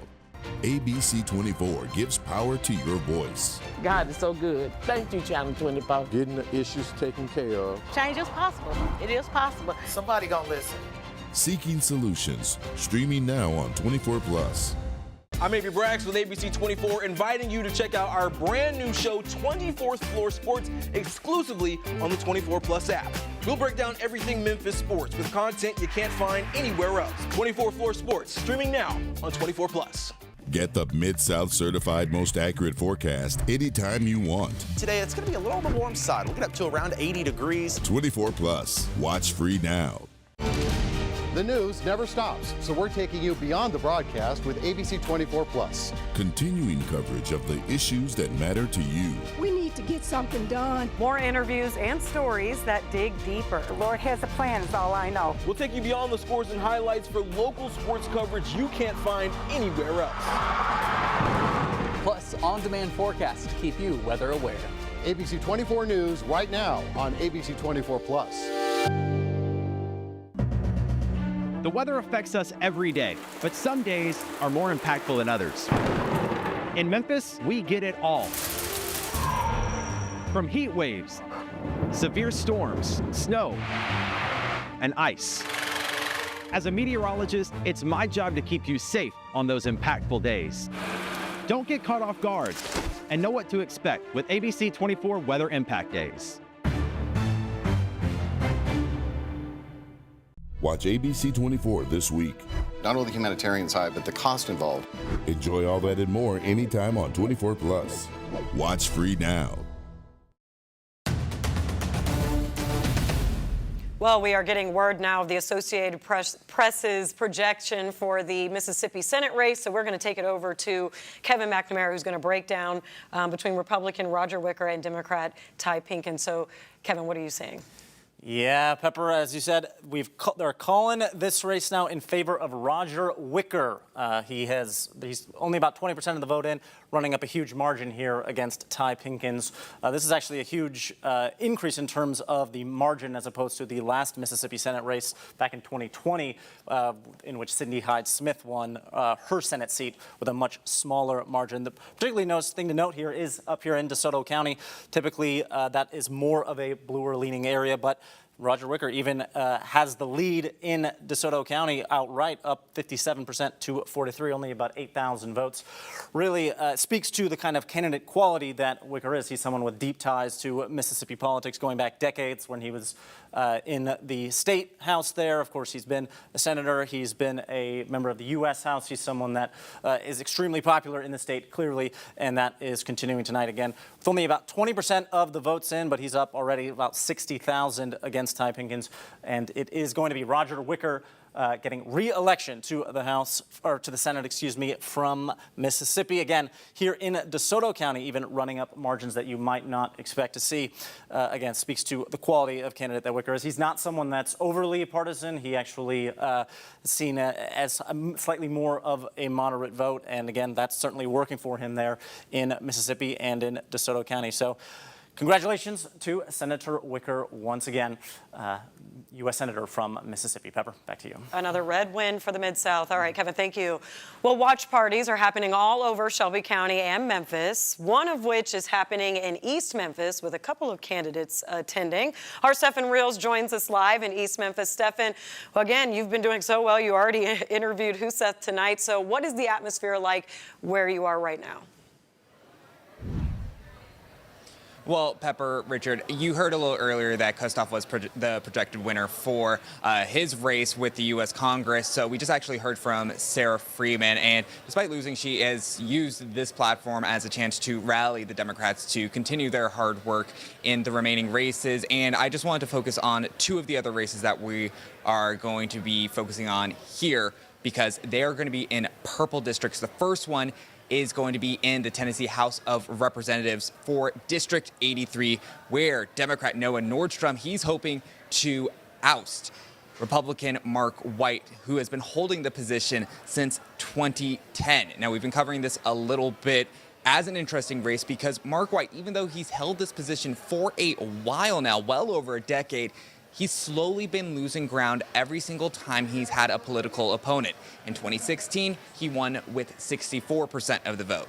Then it went to 56, and then 54 in 2020, only receiving 2,600 more votes than his opponent during that election year. He's also had his role on the Education Committee for a while now in the Tennessee House, and it's been a hard life for him to toe because in his district that he represents, a lot of the schools and parents, they don't really prefer the voucher bill that Governor Lee has been proposing and has been trying to carry out. So that's been a very difficult thing for him to manage. Well, so we're keeping a close eye on that vote. But then we also have District 97 in the Tennessee House as well, and that is where Jesse Huseth, the Democrat who we just spoke to earlier today, he is trying to oust John Gillespie, who's had a very interesting ride here in the Tennessee House. He got elected into the position in 2020 with less than 500 votes. He was able to extend it, but the things that have been making this difficult for Gillespie to maintain this role is a shift in demographics and a shift in the district itself. Because the 2020 census, it said that more people were starting to change their political parties, and people in the district, they were actually having a different racial makeup than what it had been before. And then we run into the redistricting that happened in 2022, which took out parts of the rural areas of Shelby County and parts of Bartlett. Now, those rural parts, the reason why we're bringing those up is because typically rural areas try to focus on voting for Republicans. So that kind of makes things interesting and murkies the water a little bit, like we've been talking about. And instead, this has added large parts of East Memphis and Cordova into this district. So we have a lot of things to keep our eyes out for. We're hoping to see Noah Nordstrom a little bit later today because, again, this has been a very hard-fought battle for both District 87 and the other districts as well. So we're going to be keeping our eyes on with this party as we go on through the night. But for now, live in East Memphis, I'm Stefan Reels. As we slowly wait for those votes to still come in. Stefan, thank you. Well, all eyes are on who will clinch the Electoral College between Vice President Kamala Harris and former President Donald Trump. But what exactly is the Electoral College? We tried to show you this story a couple of minutes ago, but we're going to bring it back now. So here is a breakdown. Does the United States use the Electoral College to pick the president? The Founding Fathers were split. Should Congress choose the president or should it be left to the people? The use of electors was the solution. When you cast your vote for president, you're deciding which electors will represent your state. The number of electors in each state is determined by how many seats in Congress that state has, and that number is based on the state's population. So, for example, let's look at California. Every state has 2 senators, so right off the bat, that's 2 electors. California, the most populous state, has 52 representatives in the House, so the Golden State gets 54 total electors. Whichever candidate wins California will get all 54 electoral votes. There are 538 total electoral votes, 535 for the states and 3 for the District of Columbia. 48 states are winner-take-all. Maine and Nebraska give 2 electoral votes to the statewide winner and 1 for the winner of each congressional district. A simple majority of 270 electoral votes is needed to win. If neither candidate gets to 270, the House of Representatives will determine the president, but each state delegation, regardless of the number of electors, must vote as one. So there are only 50 votes up for grabs. The Senate will determine the vice president with a simple majority vote of all 100 senators. The popular vote winner has lost the Electoral College in 2 of the last 6 elections, and that has prompted calls to switch the popular vote system, but that requires a constitutional amendment. Well, when we come back, we're going to bring in our political analysts back into the studio to give some input. That is Otis Sanford and Marks Billingsley, so we will be right back. Watch the latest newscasts and weather on your schedule with 24+. We here at ABC24 are seeking solutions for you. 24+. Watch free now. ABC24 gives power to your voice. God is so good. Thank you, Channel 24. Getting the issues taken care of. Change is possible. It is possible. Somebody gonna listen. Seeking Solutions. Streaming now on 24+. I'm Avery Braggs with ABC24, inviting you to check out our brand new show, 24th Floor Sports, exclusively on the 24+ app. We'll break down everything Memphis sports with content you can't find anywhere else. 24th Floor Sports, streaming now on 24+. Get the Mid-South certified most accurate forecast anytime you want. Today, it's going to be a little on the warm side. We'll get up to around 80 degrees. 24+. Watch free now. The news never stops, so we're taking you beyond the broadcast with ABC24+. Continuing coverage of the issues that matter to you. We need to get something done. More interviews and stories that dig deeper. The Lord has a plan, is all I know. We'll take you beyond the scores and highlights for local sports coverage you can't find anywhere else. Plus, on-demand forecasts to keep you weather aware. ABC24 News right now on ABC24+. The weather affects us every day, but some days are more impactful than others. In Memphis, we get it all. From heat waves, severe storms, snow, and ice. As a meteorologist, it's my job to keep you safe on those impactful days. Don't get caught off guard and know what to expect with ABC24 Weather Impact Days. Watch ABC24 this week. Not only the humanitarian side, but the cost involved. Enjoy all that and more anytime on 24+. Watch free now. Well, we still are waiting on all of those votes to come in from Shelby County. And as you mentioned earlier, Richard, it is a long process here. Our digital team here tells me that the Shelby County election website has not been updated since 6:45. And it is Some things 8:38. never change, folks. Let's go to. Well, it did just Just update. updated. Well, what do you know? I must, yeah, from my mouth to God's ears. So let's talk to Scott Mattis. He's our reporter out there at the Election Commission. Got explanations for us, Scott, at all? Yeah, actually, the website was just updated at 8:33. I can tell you just a few short minutes ago, and I'm not sure if you can see the screen behind me, but the numbers are starting to come in. We're talking about early voting, and I just got word within the last 30 seconds that all the doors are closed in all of the 142 voting precincts across Shelby County, meaning every single Shelby County resident who is going to vote has now voted. So all of those ballots and computer systems are coming back here to the Shelby County Election Commission headquarters. And like you can see and like you are hearing, some of these early numbers are now just starting to come down. Of course, we'll get into those as this goes on, but 142 precincts across Shelby County. They now have all of their voters out of the buildings per se, and all of those votes are now coming back to the Shelby County Election Commission. I just walked outside a few minutes ago and did see some of those vans and some of those trucks coming in with those machines and some of those paper ballots very securely. Of course, the Shelby County Sheriff's Office is here to make sure that everything is okay. There's high security. I did a report on that a couple of days ago here at this facility. But again, as you can see, the numbers are coming in. Of course, we're looking at the Millington Alderman, position 7 in Millington right now. Of course, the Millington School Board, position 1 up in Millington. These are early numbers, and we're going to get more updated numbers as they come back, not only to the headquarters, but also as these early votes start to get counted very quickly. So we're very close to time. We've got about 20 minutes until 9 o'clock.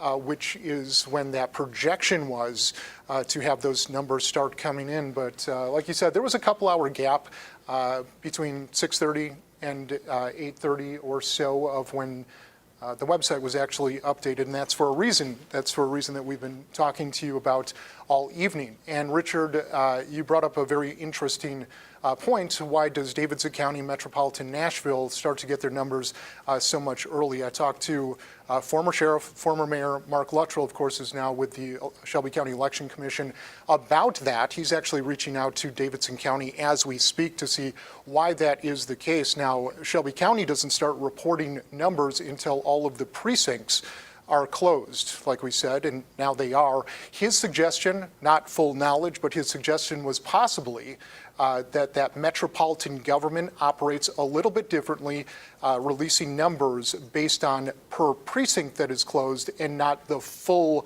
amount of precincts within Davidson County.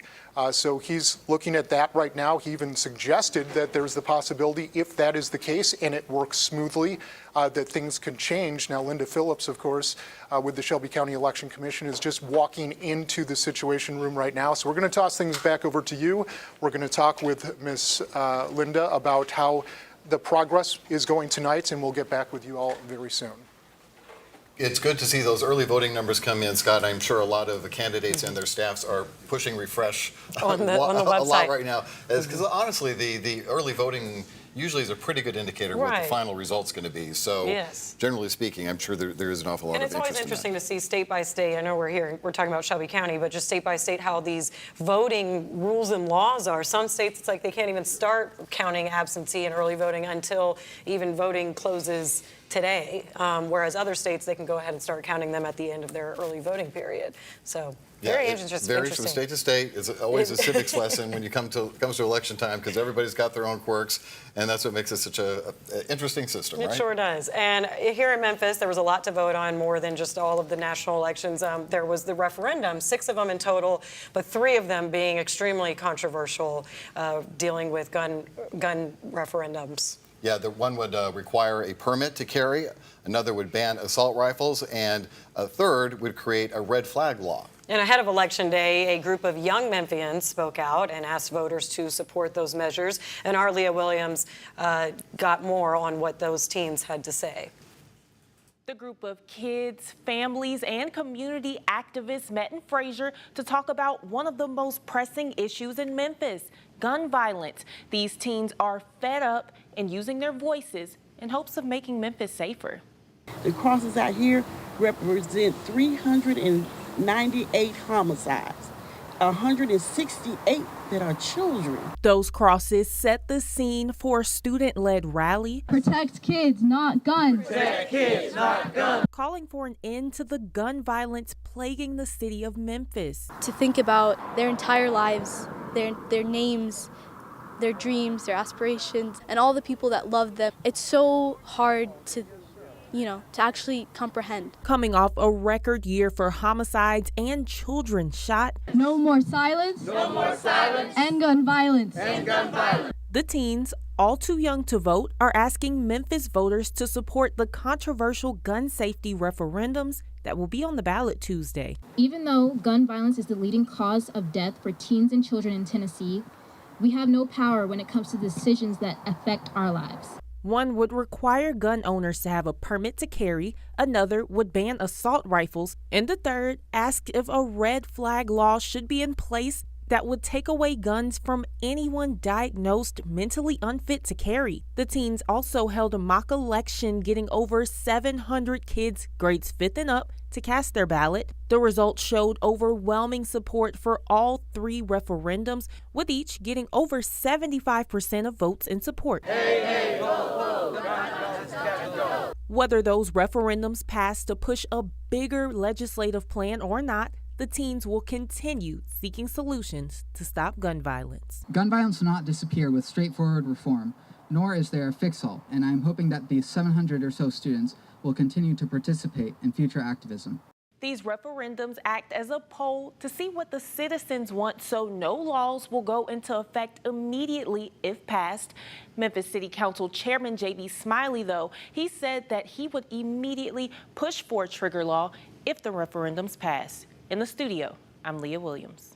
All right, thank you, Leah. It's 8:45 now, coming up on the 9 o'clock hour, and Kevin McNamara is going to take over. But before that, he's going to bring us up to speed on some of the numbers that we're following, and hopefully we'll be getting some of those early numbers that Scott Mattis was referring to now that some of the early vote is coming in Shelby County. We'll be right back.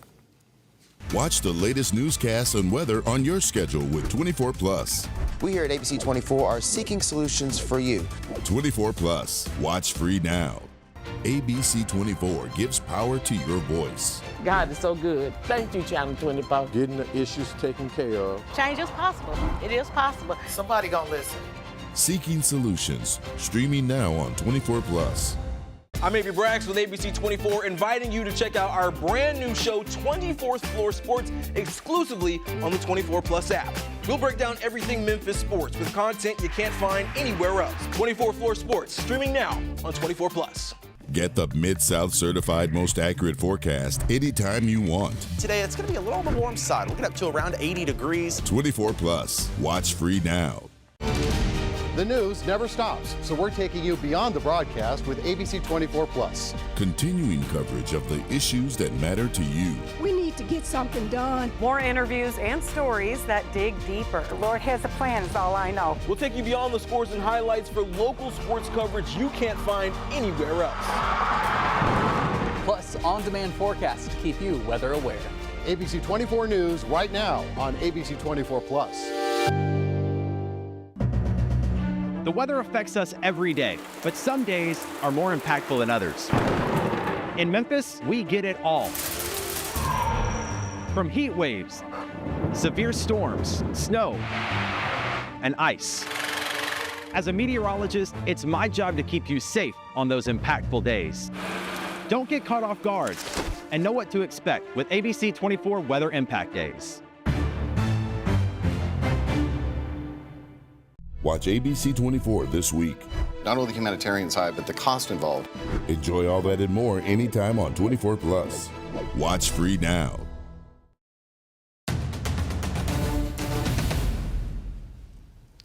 Well, there are 6 referendums on the ballot here in Memphis, and 3 of them are controversial. They have to do with gun safety. And the other 3 are kind of controversial, too. Should we have a runoff in the mayoral election? Should city council determine their own salaries?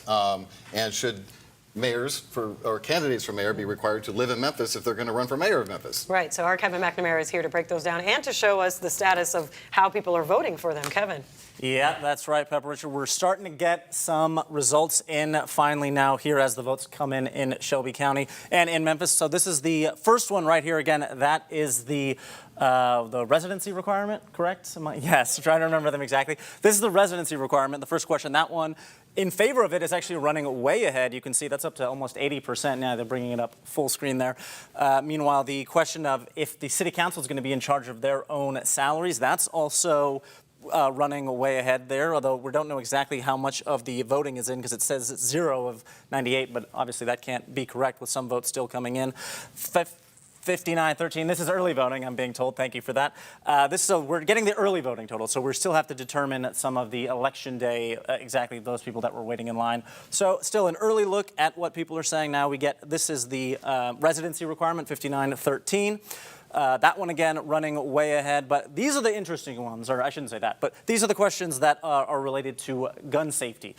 Things like red flag laws, making it more difficult, not being able to sell an assault rifle, those kinds of questions. Those, as we're looking at it right now, again, from the early voting, those are both, the two questions we're seeing here are running way in favor, as is the third one as well. Yeah, now we get all three up on the screen there. I don't know if you guys can read it all the way, but in favor of all three questions, I would say 80%, around 83%, all going in favor of those questions. So again, that is certainly an early sign about what kind of results we might see. But again, these are just questions. They will not go into effect if they are in fact passed because they go against state law, so potentially setting up a lawsuit or further conflicts between the city and the state government. But again, all three gun safety questions here that were on the ballot, the referendums, all passing right now from the early vote.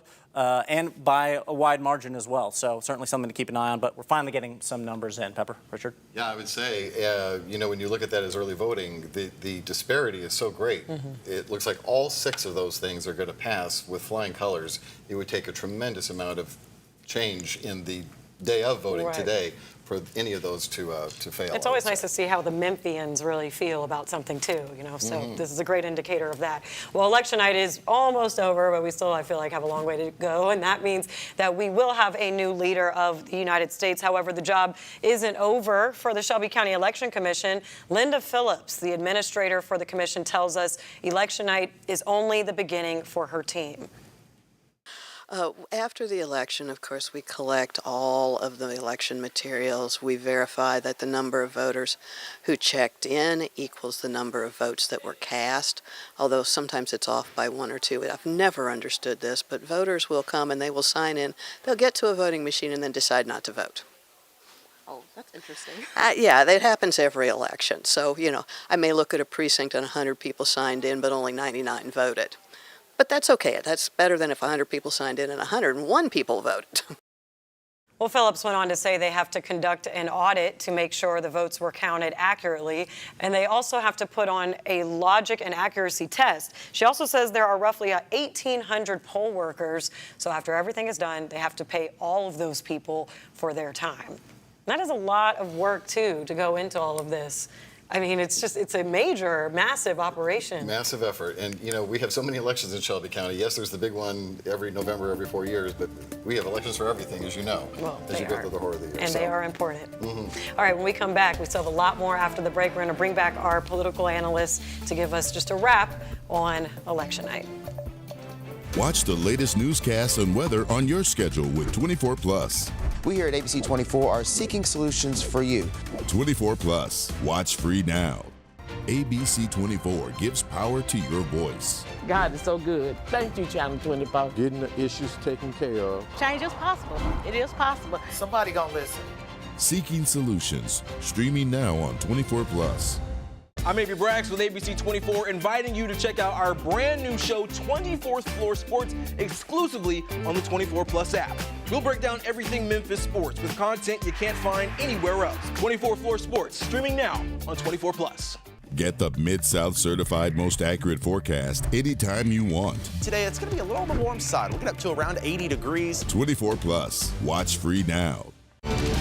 The news never stops, so we're taking you beyond the broadcast with ABC24 Plus. Continuing coverage of the issues that matter to you. We need to get something done. More interviews and stories that dig deeper. The Lord has a plan, is all I know. We'll take you beyond the scores and highlights for local sports coverage you can't find anywhere else. Plus, on-demand forecasts to keep you weather aware. ABC24 News right now on ABC24 Plus. The weather affects us every day, but some days are more impactful than others.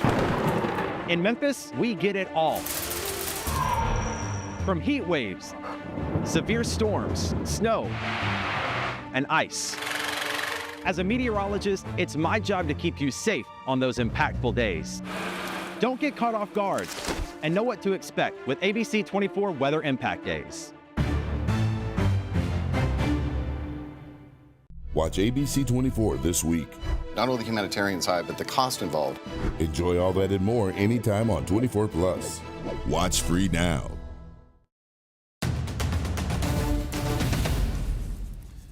All right, back on our election coverage tonight on 24 Plus, and we're joined by our two political analysts. Otis Sanford is ABC24's political analyst, and Mark Billingsley is nice enough to join us tonight as well, former Shelby County Commissioner. Gentlemen, let me ask you about your feelings on the these referendums. We got these first early numbers, and as I indicated, given the percentage difference between people who are in favor and those opposed to each one of them, it looks like they're all 6 going to pass. Does that surprise you in any way? Otis, you first. Yeah, one of them did. I thought that people would pay more attention to whether they wanted the city council to be setting salaries for administrative people who work for the mayor and also set their own within the years that they serve. But I think that they lumped them all in together and voted yes for all of them because they do want term limits. The residency requirement. They did want the mayor to have lived here. The residency requirement I know is one. Runoff is where you're going. Yeah, runoff is what I'm thinking about. And then when they got to the guns, I knew all 3 of the gun referendums were probably going to pass. And again, the early vote usually mirrors the election day vote for the most part. So again, absent the setting the salaries, I'm not surprised. Right. I agree with Otis. The setting of the salaries really surprises me, but it was a fairly long ballot. You'd have to almost be a Harvard attorney to be able to read those last ones about the gun legislation and the raises. So at some point, I think you start clicking to get out of it. But again, I'm a little surprised at that one. Now, Congress determines its own salary, right? I believe they do. Yeah. So is it really that hard to believe that they would be in favor of that? Well, probably not. But again, historically around here, the city council, correct me if I'm wrong here, Mark, the city council has always taken the view that if we were going to amend our salaries, we would do it for the next council that gets elected. Less self-serving. Less self-serving, right. So this just throws all that out the window. And that's how the county commission does it. When you're leaving office, there is a time to set the pay for the next group that comes in. And I don't think anybody has a problem with that because you're not increasing your own salary at that point. Right.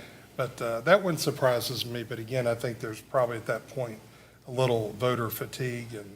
And again, many people were for the gun measures, even though, quite frankly, as a Republican, I don't think they're going to make one bit of difference once it gets to the Hill. Well, I did want to ask that because I feel like Memphis, or everybody that voted for those referendums need to know how much this actually matters. And I know we have to reiterate that these were more like polling questions or non-binding. But there's the back and forth between the state and the city, and some city leaders have even said they would push for triggering these into, I guess, law, if you would say. But how does my voice matter if I vote for these things? How far does this go? Well, I mean, your vote should matter on things that are appropriate to put on the ballot, but when you go into an election knowing that the measure cannot change state law, which was well known, Pepper, going in, and everybody said, you can put this on the ballot, but it is not going to affect the state of Tennessee. it is what it is, and it is state law. So maybe it'll just be a litmus test in terms of how many people do want a change in gun legislation, and maybe for that fact it will get a little of attention. But again, Pepper, I don't think it's going to change anything on the Hill. Well, I disagree a little with my friend Mark. I think that this was a symbolic vote. It was. And people knew it was a symbol. We've been talking about this all year, that no, it's not going to change state law, but the frustrated Memphians who want something done about guns, especially permits and automatic assault weapons and people who were mentally unstable. This was a frustrating answer to that clarion call. And so we know that the legislature is not going to do anything about this. They're thumb their nose at us. They're mad at Memphis for even doing it in the first place. So, but... Well, respectfully, Otis, those three measures are not going to stop the 11, 12, and 13-year-olds that we have running throughout the city of Memphis and throughout Shelby County with automatic weapons. And we should be angry and focused on those issues, not necessarily taking away the rights of people who can legally carry a gun. What would really concern me are the 10, 11, and 12-year-olds that we see every night on the news that are shooting up and killing people with automatic weapons. And those are children. Do you think that these laws are going to affect? Here's the thing, though, and we're on CW30 now as well. Sure. Okay. I think the city council chose three issues that they know a majority of the public is on their side, sure, including 80 to 90%, depending on the polls, which includes a lot of gun owners. Right. And so they wanted to make the point that in the city that feels like it's under siege when it comes to gun violence, we're going to at least pick three things that most of the public is okay with, including in Tennessee. Right. But this legislature will not touch it. Well, and so that's where Mark's point comes in. It's a waste of time. Well, it might be, but it was a waste of time when they did it, when the legislature banned abortions, because we still had Roe versus Wade. But at some point, the Supreme Court did away with Roe versus Wade. Maybe somewhere down the line, maybe 100 years from now, when we're all memories, a legislature that's a reasonable legislature will say, no, we need to change our gun laws here, and because we went the wrong way, then those referendums can kick in if the legislature changes. Now, what are we hearing in the booth? That 5 of the referendums are okay. The one on salaries we cannot call yet. But the 5 other referendums, so we'll see what happens with that one. That one's a little more interesting. Somebody's going to get a raise, maybe. All right, well, we're ready to go to break, I suppose. Yes, we're going to hand it over to Kevin McNamara, who's going to take over for us in the next hour, and Pepper and I will be over on ABC24 News coming up at 10 o'clock. Watch the latest newscasts and weather on your schedule with 24+. We here at ABC24 are seeking solutions for you. 24+. Watch free now. ABC24 gives power to your voice. God is so good. Thank you, Channel 24. Getting the issues taken care of. Change is possible. It is possible. Somebody gonna listen. Seeking solutions. Streaming now on 24+. I'm Avery Braggs with ABC24, inviting you to check out our brand new show, 24th Floor Sports, exclusively on the 24+ app. We'll break down everything Memphis sports with content you can't find anywhere else. 24th Floor Sports, streaming now on 24+.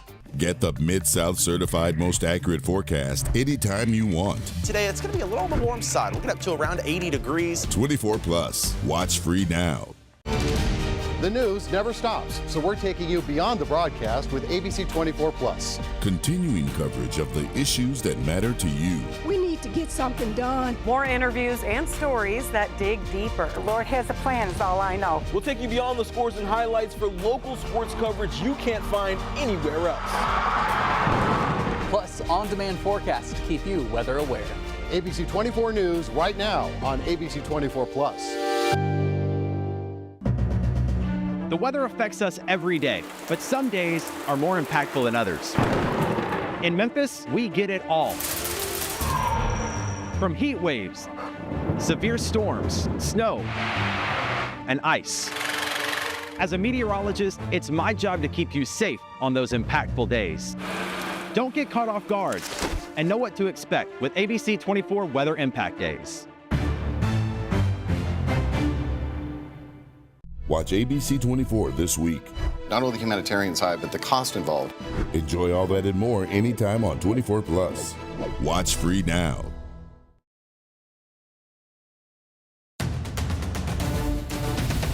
Months of campaigning across the country has led to this moment. Vice President Kamala Harris and former President Donald Trump locked in on the number 270. That's, of course, the number of electoral college votes needed to win and become the next president of the United States.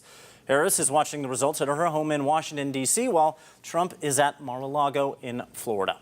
This is the headline for the historic 2024 election. And here in the Mid-South, we're on the ground, tracking every development as it unfolds. Our team has full coverage across the area. Scott Mattis is live at the Shelby County Election Commission, where he's been monitoring the latest all evening, while Lauren Turnman joins us live from Germantown, and Desmond Nugent is at an East Memphis watch party. We'll be hearing from all of them shortly with updates and reactions. Good evening, and thank you for joining us. I'm Kevin McNamara. Across most of the country, polls have closed and results are pouring in. While this presidential race likely won't be decided tonight, think of it like a sporting event. We're in the first half at least, but by the end of the night, we should have a good sense of who's leading at halftime. Now, this is a live look at this Associated Press's presidential election results map. You can see a lot of red there, particularly in some of those southern states. Florida, of course, has been called for former President Trump. Tennessee here, as no surprises. Mississippi as well. North Carolina appears has gone for Trump as well, but that so-called blue wall of northern states, Michigan, Pennsylvania, Wisconsin, still very much to be decided, and whoever gets those may well win the election. Taking a closer look at how the presidential race again fared here in Tennessee, it was a Trump victory as expected. Here are some of the breakdowns by county that we're looking at. Shelby County and the surrounding areas blue, as you would expect. That's what we've seen. We're still just starting to get some votes trickle in here into our newsroom and our desk. That's looks like, considering there 81% of the vote is in here in Tennessee. Of course, most of that more to the eastern parts of the state, but former President Trump pulling ahead with about 2/3 of the vote relative to Vice President Kamala Harris. Of course, some of the other third-party candidates there on the list as well. Much of the same in Mississippi, that state going red overall to Trump as well, but even North Mississippi counties like Tunica going blue to Harris. We'll certainly keep on top of that as we get more information. Once again, now you're taking a look at Tennessee on that map, but we'll hopefully get those Mississippi results up there shortly. But same thing that we saw in Arkansas as well. No surprises. That state going red overall to President Trump once again. Yep, there you're seeing it. Looks like he again close to about 62%. Still only a little over half of those votes still in Arkansas. Vice President Harris picking up some of the more urban areas, but again, former President Trump taking a commanding lead. He has been called in that state, as you would expect. Arkansas, reliably a Republican state going back to around the days of Bill Clinton when he was the president. Now back to Shelby County. Polling places across the county reporting a smooth and steady voting process throughout the day. Our Scott Mattis has been at the Shelby County Election Commission since well before the polls closed. So, Scott, how did the day go? Was it smooth sailing? Day's going pretty good, of course. As you can see, the numbers, they're coming in slowly but surely. We're talking about those early voting numbers and also those absentee ballot numbers. Now, one of the things that we just talked with Linda Phillips about is those absentee ballots that were coming in. Now, if you didn't know, those are 2 pages long. The first page has votes, and into the second page has those questions about those referendums right here in the city of Memphis. She tells us one of the problems that she's encountering in the Shelby County Election Commission is encountering with some of those ballots is the fact that, like I said, there's 2 pages. Some of them are coming back with only 1 page. Now, I can tell you that's causing a little bit of a squirrel in the system right now, but she does confirm with us that even if it just has that first page, those votes will be counted. Now, again, we told you about the Mount Pisgah voting precinct earlier. They lost power for about 20 minutes, but those systems, those voting machines, they actually operate on a completely different powering system, so they did not lose power on the systems. People were able to continue to vote. Now, again, I'm going to step out of the way real quick so you can see what's going behind us. Of course, we're in what's kind of described as a situation room or a media room right now, away from where those trucks are coming in with those ballots. Now, I can tell you that, like we told you in the last half hour, all 142 precincts across the city of Memphis and all of Shelby County, well, they have locked their doors. The last voter has voted. So we're going to slowly but surely start seeing all of those coming back. But the bottom line to this big story, not a lot of problems today, as they did not expect to have any major issues. And what we're waiting on right now is those votes that happened today. Like we've been talking about, 275,000 plus early votes over the last couple of weeks. Now today, as we reported, probably around 4 or 5 o'clock, there were an estimated 50,000 people or so that came out to cast their vote on Election Day. So it's going to be interesting to see how that dictates what the votes come out to as the night progresses. For now, live at the Shelby County Election Commission headquarters, I'm Scott Mattis. All right, Scott, thank you for that. Well, with Tennessee already called for Trump, we now turn to reaction from both sides here in Shelby County. So first, let's check in with the Democrats. Our Lauren Turnman is at a watch party in Germantown right now. So Lauren, what's the vibe like?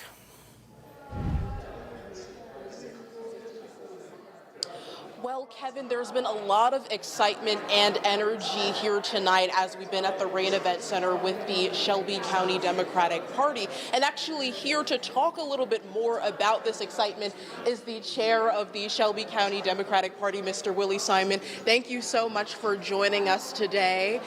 I just have a couple of questions here for you.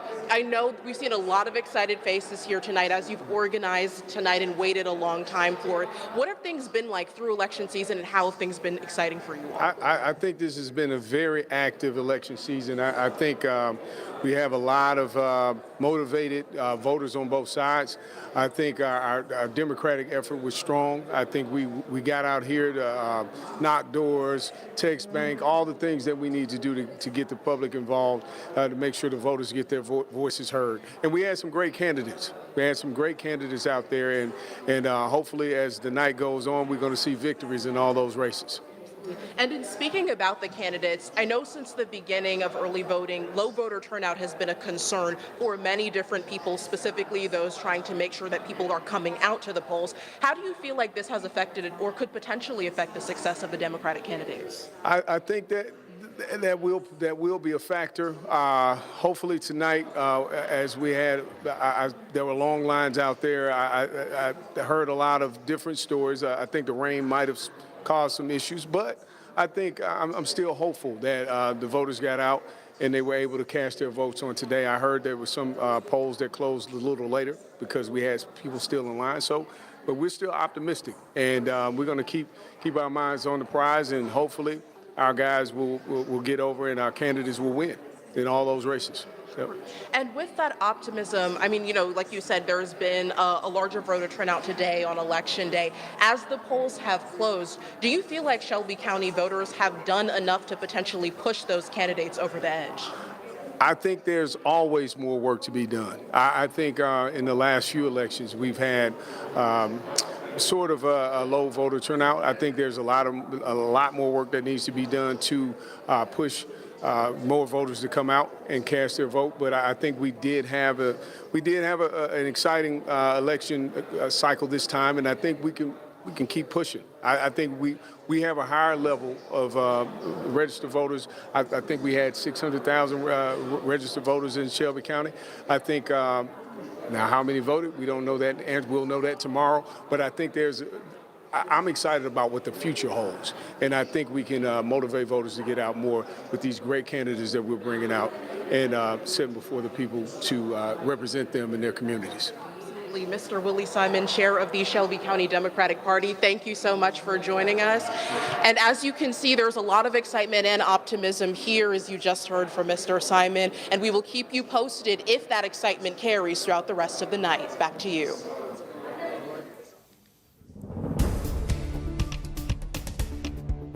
With you again soon. I'm joined now by meteorologist Kit Thomas for a look at the forecast, not the election forecast, but just your actual weather forecast. Kit, how are we looking? Well, it's looking like we're still having some of the rain around the area. The second round of rain is starting to come in. It was certainly a stormy one today in more ways than one, especially in the afternoon. Let's take a look at the almanac numbers from today. We got up to around 75 degrees for most of the Mid-South. That was the warmest we got in Memphis, and 1.04 inches of rain have fallen so far. Temperatures around the region, we're sitting at 71 right now in Memphis. In the 60s, back behind the cold front, Forest City and Truman, both in the 60s there. Dyersburg just on the edge of it as well. And we're going to keep up with those temperatures cooling off as we head through the overnight time frame. Right now, we do have a line of showers rolling through. You see just right there along the edge of the cold front. We've got that coming in across the Mid-South. Let's zoom in as we see some heavier rain coming towards the Covington area. But the thing is, it's moving towards the northeast as it's moving east. So it will probably be a little while longer before the heavy rain makes its way through Covington. A little farther south, we see some heavy showers as well, just outside of the Proctor area once again. So we're starting to see that line of thunderstorms possibly moving up through Crittenden County as we head over the next several hours here. As we go over tonight, we're still going to have those thunderstorm chances. Rain and storms almost certain coming up overnight. 64 degrees as the low. Tomorrow, less rain through the daytime. We'll see another round of rain at night, it looks like. Still pretty cloudy through the day. High only around 73 degrees. And we're going to see those temperatures pretty much plateauing at the lower 70s the next several days. So I'll have a look at your 7-day forecast coming up a little bit later on. All right, turning now to other matters this election season in Shelby County. Several important matters voters deciding on here in Memphis. First up, simple one. A vote to add a runoff election between the top two finishers in the mayoral race if no candidate gets 50% of the vote. Current Mayor Paul Young, for example, won last year with less than 28% of the overall vote.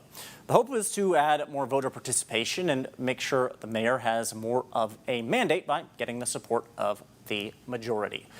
The other one is the referendum number 2 that authorizes the city council to determine their own salaries as well as the salaries of the mayor and other chief officers. Now, it looks like this is going to pass, but we're still early on in this. We don't necessarily want to make a call one way or the other, but we're certainly still following that as well. Next on the ballot would require a 2-year residency requirement to any candidates for mayor or city council.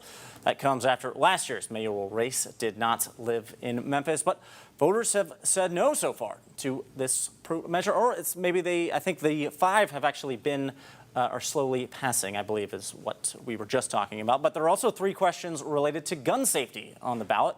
The first, referendum 4, would ban carrying a handgun within the city of Memphis without a valid permit. That includes openly carrying a gun and having a handgun in a vehicle without a permit. Well, voters said yes. Again, a lot of those numbers coming in from the early vote. Looks like those 3 gun referendum questions are going to pass. The other 2 actually, one of them would ban the possession or carrying, whether open or concealed, of any assault-style rifles in the city. And it would ban the commercial sale of assault rifles in Memphis. Again, looks like these gun referendum questions are going to pass if the early votes in are any indication. And again, the last one, referendum 6, would allow courts to seize guns from someone who is judged to be a significant danger or at extreme risk of harming someone else or themselves. It's otherwise known as a red flag law. And again, that one also looking like it's going to pass. We'll have more discussion of this coming up after the break. But for now, we'll take you to more. We'll see after this. We're going to have more election coverage here after the break. Watch the latest newscasts and weather on your schedule with 24+. We here at ABC24 are seeking solutions for you. 24+. Watch free now. ABC24 gives power to your voice. God is so good. Thank you, Channel 24. Getting the issues taken care of. Change is possible. It is possible. Somebody gonna listen. Seeking Solutions. Streaming now on 24+.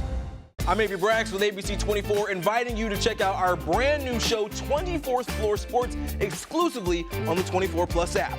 We'll break down everything Memphis sports with content you can't find anywhere else. 24 Floor Sports, streaming now on 24+. Get the Mid-South certified most accurate forecast anytime you want. Today, it's going to be a little on the warm side. We'll get up to around 80 degrees. 24+. Watch free now. The news never stops, so we're taking you beyond the broadcast with ABC24+. Continuing coverage of the issues that matter to you. We need to get something done. More interviews and stories that dig deeper. The Lord has a plan, is all I know. We'll take you beyond the scores and highlights for local sports coverage you can't find anywhere else. Plus, on-demand forecast to keep you weather aware. ABC 24 News right now on ABC24+. The weather affects us every day, but some days are more impactful than others. In Memphis, we get it all. From heat waves, severe storms, snow, and ice. As a meteorologist, it's my job to keep you safe on those impactful days. Don't get caught off guard and know what to expect with ABC 24 Weather Impact Days. Watch ABC24 this week. Not only the humanitarian side, but the cost involved. Enjoy all that and more anytime on 24+. Watch free now.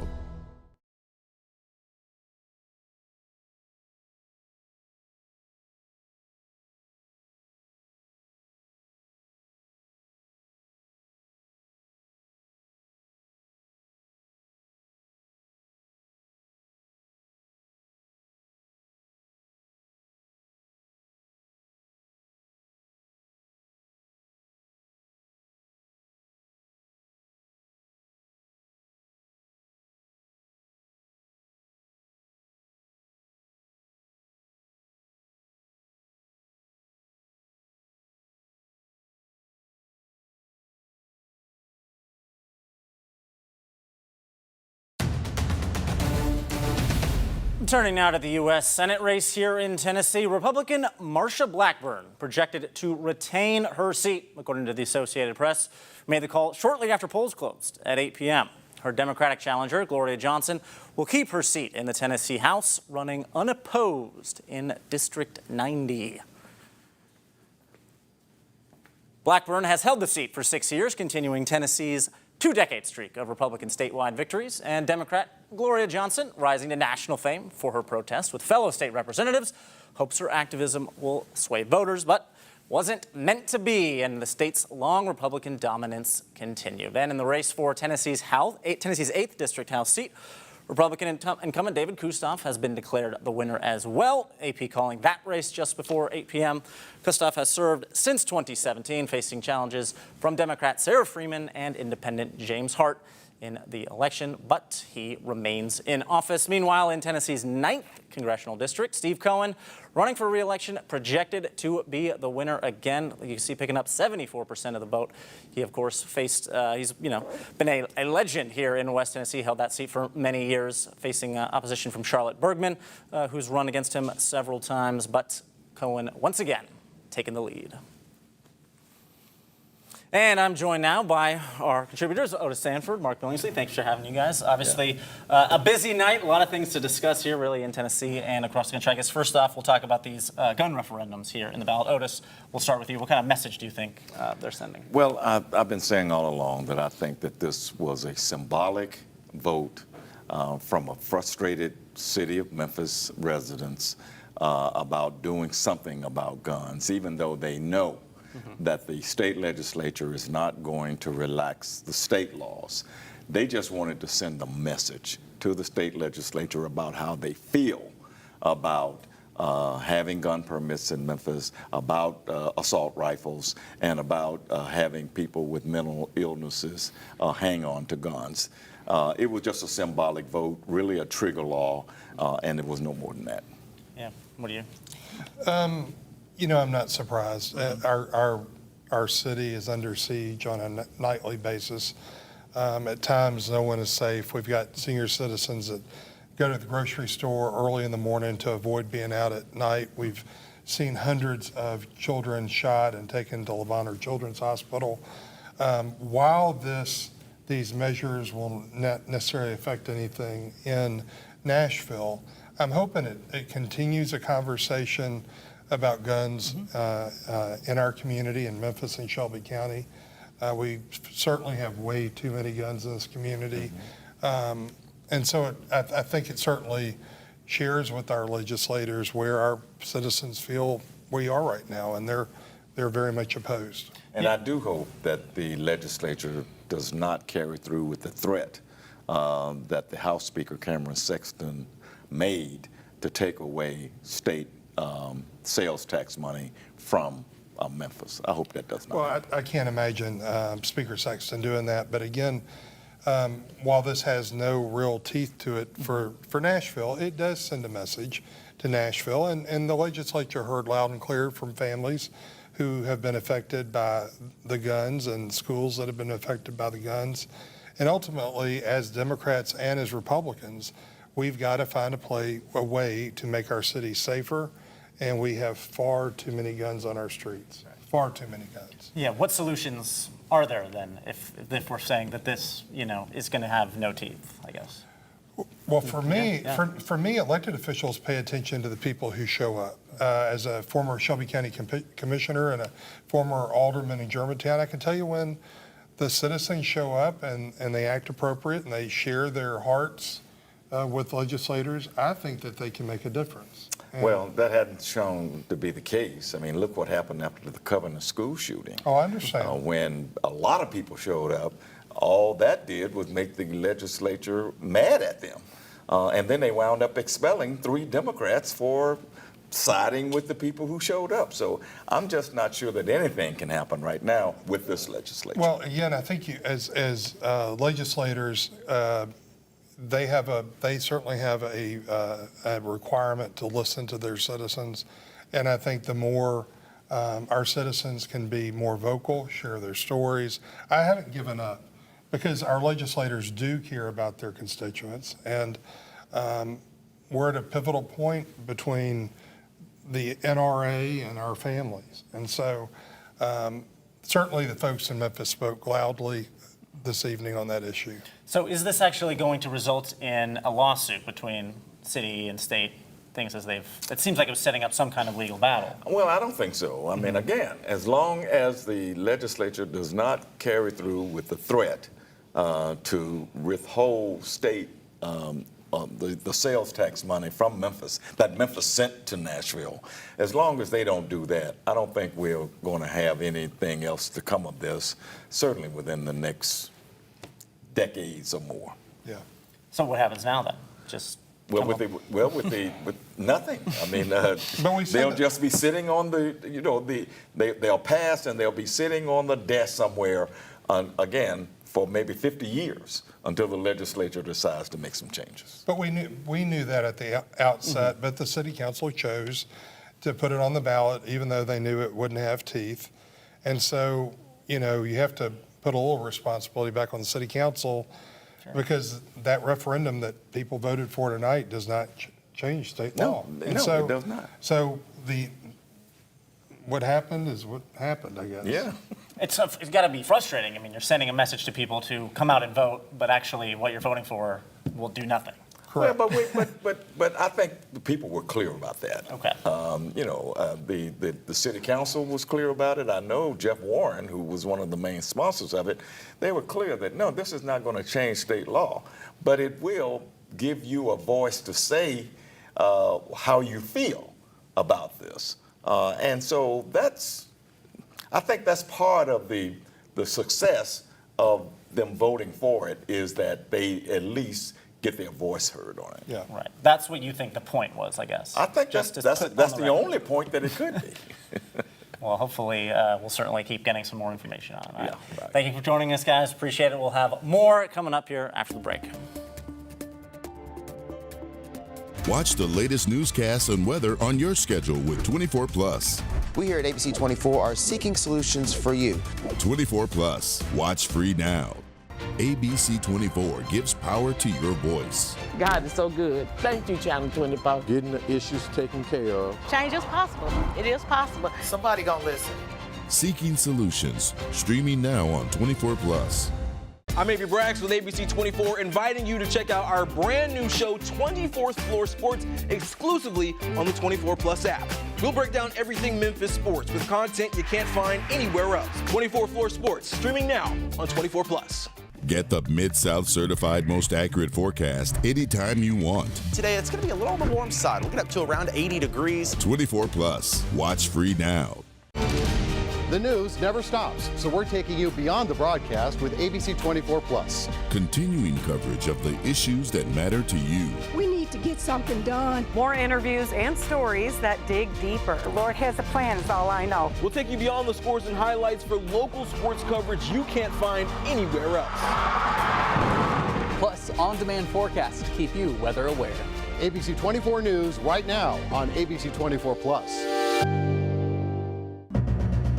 The weather affects us every day, but some days are more impactful than others. In Memphis, we get it all. From heat waves, severe storms, snow, and ice. As a meteorologist, it's my job to keep you safe on those impactful days. Don't get caught off guard and know what to expect with ABC24 Weather Impact Days. Watch ABC24 this week. Not only the humanitarian side, but the cost involved. Enjoy all that and more anytime on 24 Plus. Watch free now.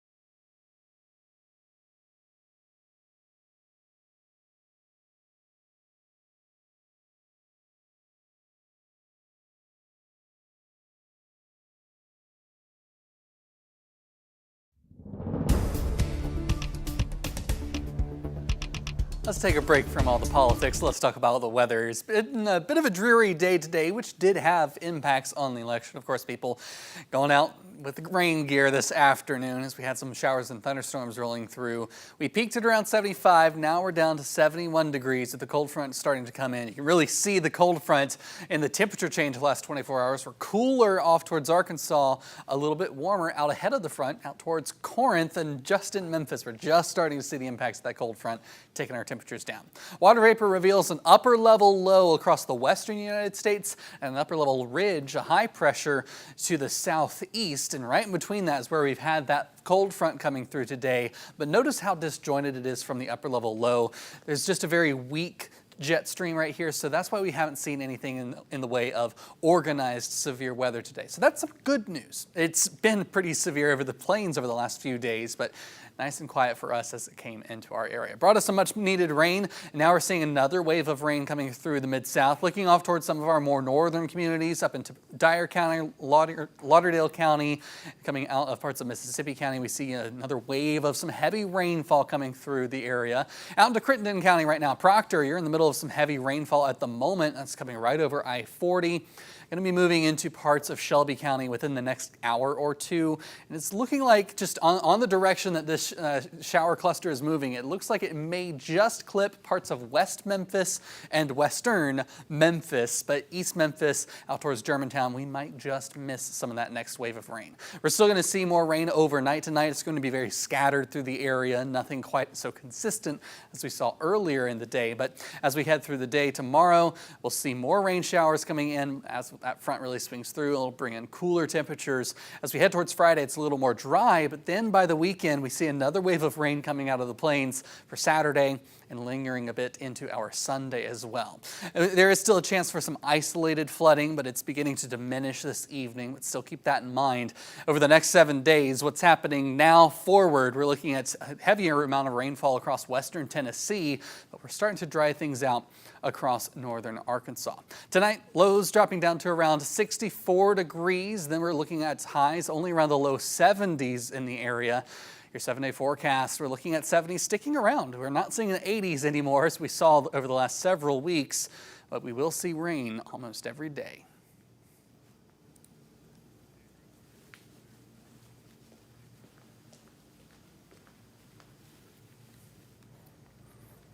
All right, how about that, huh? Yeah, you know, with the 7-day looking like that, with it's a little closer to normal, we're starting to see things calm down as far as the major temperature swings all the way up, well above average, start to quiet down. Well, I'm certainly ready for a little bit of chillier weather. It's been too hot for too long. Finally feels like fall. All right, we're going to wrap up the show for now here on the CW, but we have plenty more still to come tonight on 24+. We'll see you there. Watch the latest newscasts and weather on your schedule with 24+. We here at ABC24 are seeking solutions for you. 24+. Watch free now. ABC24 gives power to your voice. God is so good. Thank you, Channel 24. Getting the issues taken care of. Change is possible. It is possible. Somebody gonna listen. Seeking Solutions. Streaming now on 24+. I'm Avery Braggs with ABC24, inviting you to check out our brand new show, 24th Floor Sports, exclusively on the 24+ app. We'll break down everything Memphis sports with content you can't find anywhere else. 24th Floor Sports, streaming now on 24+. Get the Mid-South certified most accurate forecast anytime you want. Today, it's going to be a little on the warm side. We'll get up to around 80 degrees. 24+. Watch free now. The news never stops, so we're taking you beyond the broadcast with ABC 24+. Continuing coverage of the issues that matter to you. We need to get something done. More interviews and stories that dig deeper. The Lord has a plan, is all I know. We'll take you beyond the scores and highlights for local sports coverage you can't find anywhere else. Plus, on-demand forecasts to keep you weather aware. ABC 24 News right now on ABC 24+. The weather affects us every day, but some days are more impactful than others. In Memphis, we get it all. From heat waves, severe storms, snow, and ice. As a meteorologist, it's my job to keep you safe on those impactful days. Don't get caught off guard and know what to expect with ABC 24 Weather Impact Days. Watch ABC24 this week. Not only the humanitarian side, but the cost involved. Enjoy all that and more anytime on 24+. Watch free now. Months of campaigning across the country has led to this moment. Vice President Kamala Harris and former President Donald Trump locked in on the number 270. Of course, that's the number of Electoral College votes needed to win and become the next president of the United States. Harris watching the results in Washington, D.C., while Trump is down at Mar-a-Lago in Florida. These are the headlines for the historic 2024 election. And here in the Mid-South, we're on the ground tracking every development as it unfolds. Our team has full coverage across the area. Scott Mattis live at the Shelby County Election Commission, where he's been monitoring the latest all evening, while Lauren Turman joins us live from Germantown, and Desmond Nugent is in East Memphis. We'll be hearing from each of them shortly with updates and reactions. Good evening to all of you. By the way, I'm Kevin McNamara. Across most of the country, polls have closed and results are pouring in. And while this presidential race likely won't be decided tonight, think of it like a sporting event. We're in the first half. We'll have a good sense of who's leading here shortly. Now, this is a live look at the Associated Press's presidential election results map. Again, you're seeing that come in now. Looks like Trump getting those. He has that early electoral vote lead, about 198 to 112. The state of Tennessee has been called in his favor, as well as some of the other here in the Mid-South. No surprises. Arkansas, Mississippi, other states across the South as well. Right now, it's really all about those more northern Rust Belt states. Michigan, Wisconsin, Pennsylvania. Those are the states right now that are looking very decisive and likely to decide who holds the White House, just as it did both in 2020 and 2016. And as we continue to get those results, we will let you know. But taking a closer look at how the presidential race has fared here in Tennessee, no surprises, a Trump victory, but we've got some breakdowns of the counties, including Shelby County and the surrounding areas. Again, no surprise there. That went blue, as it has consistently in many previous elections here, really a solid blue dot amidst a sea of red across the state of Tennessee. But again, Tennessee called for Donald Trump almost immediately, just as it was back in 2020. He takes the state's 11 electoral votes rather than Vice President Harris. But again, still certainly getting some vote. The exact tabulations continuing to pour in here. Same story in Mississippi. Again, that state always likely to go red. Certainly that would have been a surprise if it didn't. North Mississippi counties like DeSoto, Benton, and Tunica do go blue to Harris. But overall, Mississippi going red to former President Trump. No surprises there. And again, same story in Arkansas. With that state going red overall to Trump as well. He picks up all three of those Mid-South states, just as he has in both of his previous elections here. The election really will be decided in other parts of the country, but again, those Mid-South states, no surprises, going to former President Trump. But back across to Shelby County here, polling places reporting smooth, steady voting throughout the day. Our Scott Mattis has been at the Shelby County Election Commission since well before polls closed. So, Scott, how did it go? Well, went pretty good. There were not a lot of problems associated with voting today. Of course, 142 precincts all across the county, showing very few problems. One of the problems that I kind of detailed to you about 30 minutes ago is we're talking about those absentee ballots, that people had and sent back. They were 2 pages long, and there was a few at the very least that only got 1 page sent back. So that second page was never sent back. So that second page was never sent back to the Election Commission. Now, I can tell you, other than that, things went pretty good. Of course, you're looking at 5908, that referendum that people all across the county have been talking about. This, of course, in reference to having a concealed carry permit, or at the very least a permit to carry a gun or hold a gun inside of your vehicle. Well, the numbers right now, they're overwhelming. Also, a ban on assault weapons, those assault-style weapons. The numbers are overwhelming, and it looks like they're continuing to go up. Of course, 38% of those precincts, they are now reporting. Of course, that number is going to go up as well. Now, we're looking at about an hour into when all of those precincts shut their doors, lock them for good. All the voters, they've cast in their ballots, so it's all said and done. So right now, it's kind of a wait-and-see game. It's the calm before the storm, if you will, because we're likely not going to get the majority of those numbers for the next couple hours at the very least. But we've got the board behind us, and of course, we've got all of those numbers streaming as well. So we're going to keep our eye on those. But Kevin, the bottom line to this big story, everything seems to have gone extremely smooth. All right, Scott, thank you. Always glad to hear that. Hey, positive story. Now, turning to the Republican side here in Tennessee, it's safe to say they're feeling confident after Trump's victory here in the state. And to give us some more insight, our Desmond Nugent is live at the Marriott on Poplar Avenue in East Memphis. Desmond, what you got?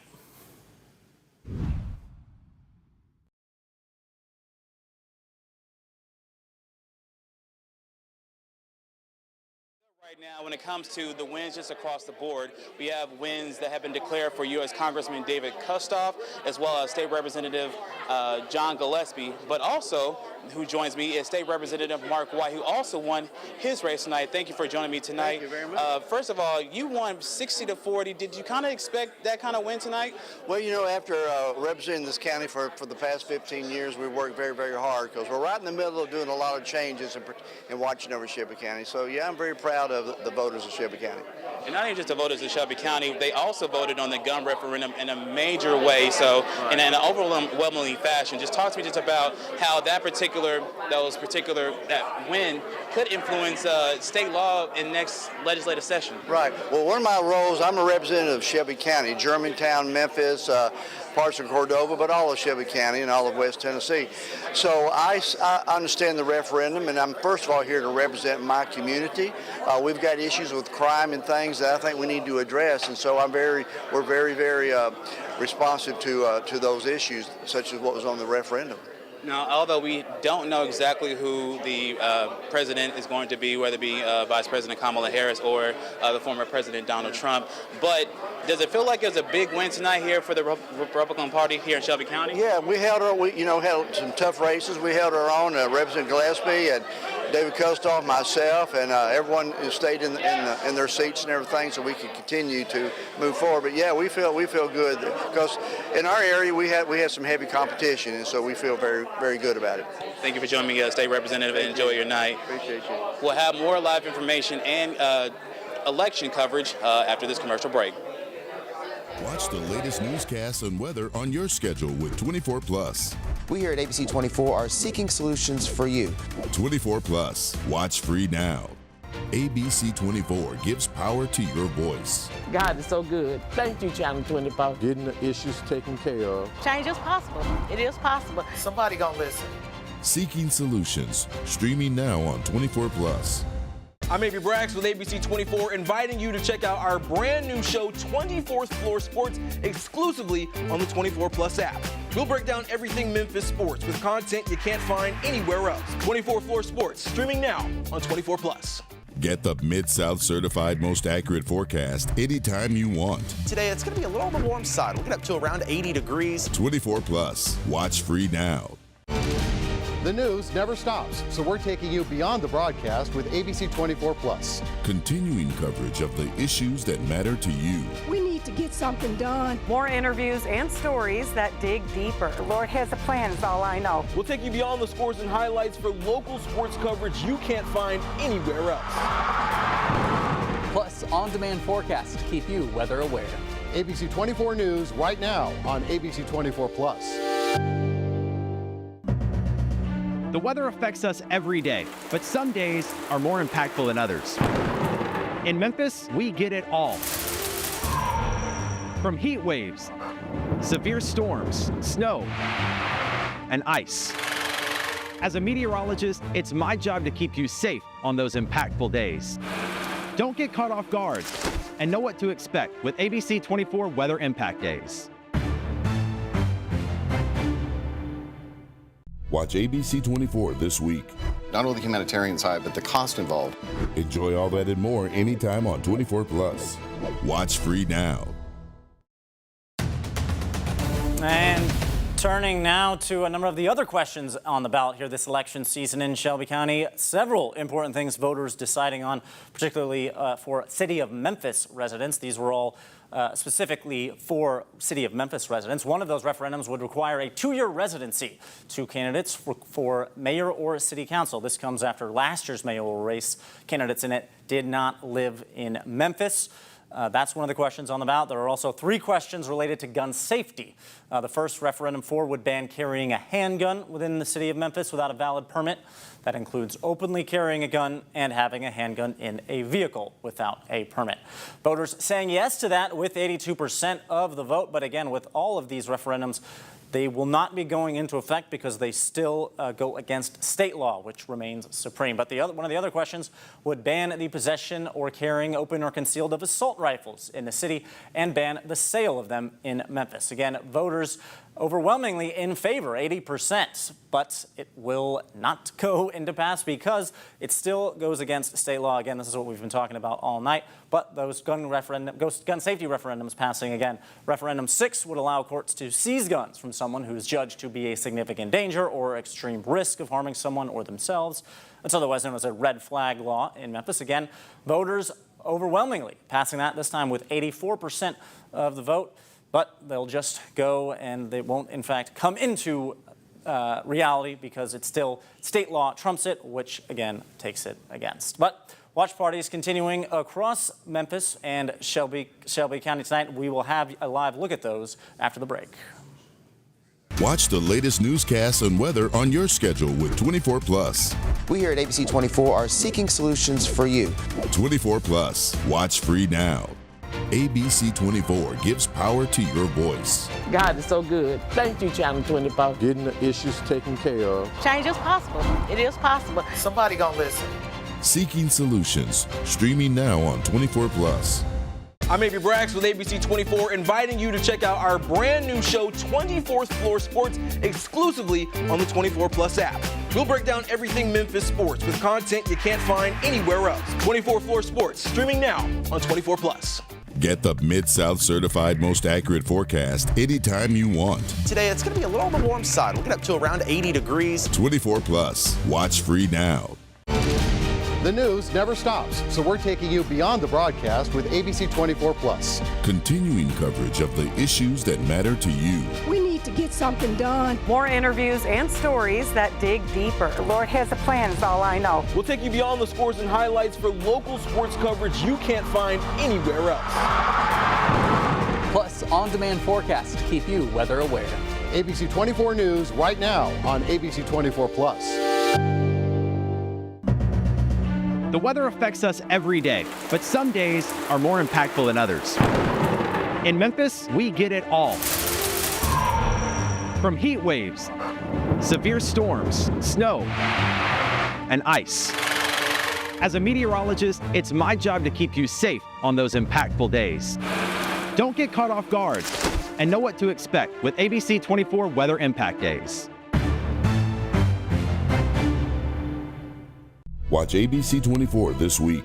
Not only the humanitarian side, but the cost involved. Enjoy all that and more anytime on 24+. Watch free now.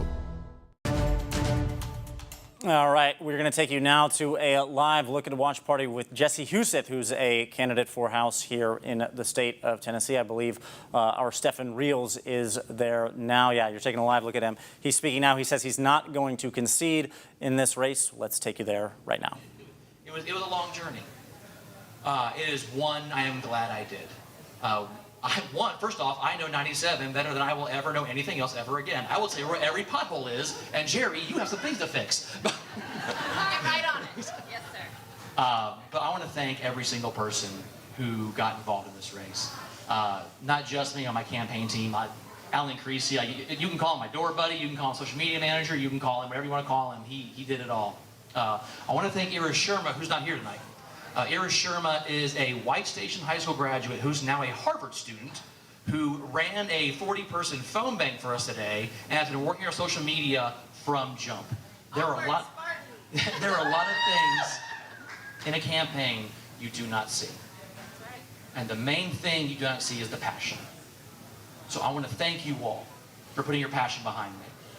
I want to thank you all for putting your faith behind me, for putting your effort behind me, and in those cases, the dollars behind me. I don't know what's next, but I do know I'm not going to sleep. I am very tired. I've been hoarse for 6 months. And tomorrow I'll rest. But Thursday, I'll wake up and I'll get right back to fighting for Shelby County.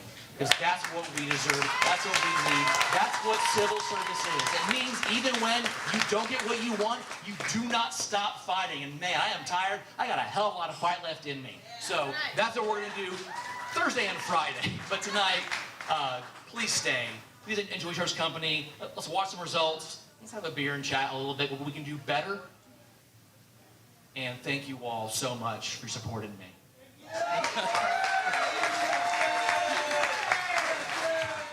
All right, we will have a lot more election coverage here on 24+ after the break. We'll see you then. Watch the latest newscasts and weather on your schedule with 24+. We here at ABC 24 are seeking solutions for you. 24+. Watch free now. ABC24 gives power to your voice. God is so good. Thank you, Channel 24. Getting the issues taken care of. Change is possible. It is possible. Somebody gonna listen. Seeking solutions. Streaming now on 24+. I'm Avery Braggs with ABC24, inviting you to check out our brand new show, 24th Floor Sports, exclusively on the 24+ app. We'll break down everything Memphis sports with content you can't find anywhere else. 24 Floor Sports, streaming now on 24+. Get the Mid-South certified most accurate forecast anytime you want. Today, it's going to be a little on the warm side. We'll get up to around 80 degrees. 24+. Watch free now. The news never stops, so we're taking you beyond the broadcast with ABC 24+. Continuing coverage of the issues that matter to you. We need to get something done. More interviews and stories that dig deeper. The Lord has a plan, is all I know. We'll take you beyond the scores and highlights for local sports coverage you can't find anywhere else. Plus, on-demand forecasts to keep you weather aware. ABC 24 News right now on ABC 24+. The weather affects us every day, but some days are more impactful than others. In Memphis, we get it all. From heat waves, severe storms, snow, and ice. As a meteorologist, it's my job to keep you safe on those impactful days. Don't get caught off guard and know what to expect with ABC24 Weather Impact Days. Watch ABC24 this week. Not only the humanitarian side, but the cost involved. Enjoy all that and more anytime on 24+. Watch free now. Former President Trump and Vice President Harris racing to reach those 270 electoral votes tonight. But what if neither candidate hits that mark? Well, Brandon Lewis from our Verify team explains what happens if the race ends in a tie. Verify here with your election fast fact. To win the presidency, a candidate must win the majority of electoral college votes. There are 538 electoral votes, so 270 is the magic number. But it's mathematically possible for both candidates to end up in a 269-269 tie. So what happens then? We checked with these sources that explain it's up to the newly elected members of the House to decide the winner once they take office in January. Each state delegation gets a single vote, and it takes 26 votes to win. This has happened twice before. The last time was in 1825, when the House named John Quincy Adams as president. With your Fast Fact, I'm Brandon Lewis. Watch the latest newscasts and weather on your schedule with 24+. We here at ABC24 are seeking solutions for you. 24+. Watch free now. ABC24 gives power to your voice. God is so good. Thank you, Channel 24. Getting the issues taken care of. Change is possible. It is possible. Somebody gonna listen. Seeking solutions. Streaming now on 24+. I'm Avery Braggs with ABC24, inviting you to check out our brand new show, 24th Floor Sports, exclusively on the 24+ app. We'll break down everything Memphis sports with content you can't find anywhere else. 24th Floor Sports, streaming now on 24+. Get the Mid-South certified most accurate forecast anytime you want. Today, it's going to be a little on the warm side. We'll get up to around 80 degrees. 24+. Watch free now. The news never stops, so we're taking you beyond the broadcast with ABC24+. Continuing coverage of the issues that matter to you. We need to get something done. More interviews and stories that dig deeper. The Lord has a plan, is all I know. We'll take you beyond the scores and highlights for local sports coverage you can't find anywhere else. Plus, on-demand forecasts to keep you weather aware. ABC24 News right now on ABC24+. The weather affects us every day, but some days are more impactful than others. In Memphis, we get it all. From heat waves, severe storms, snow, and ice. As a meteorologist, it's my job to keep you safe on those impactful days. Don't get caught off guard and know what to expect with ABC24 Weather Impact Days.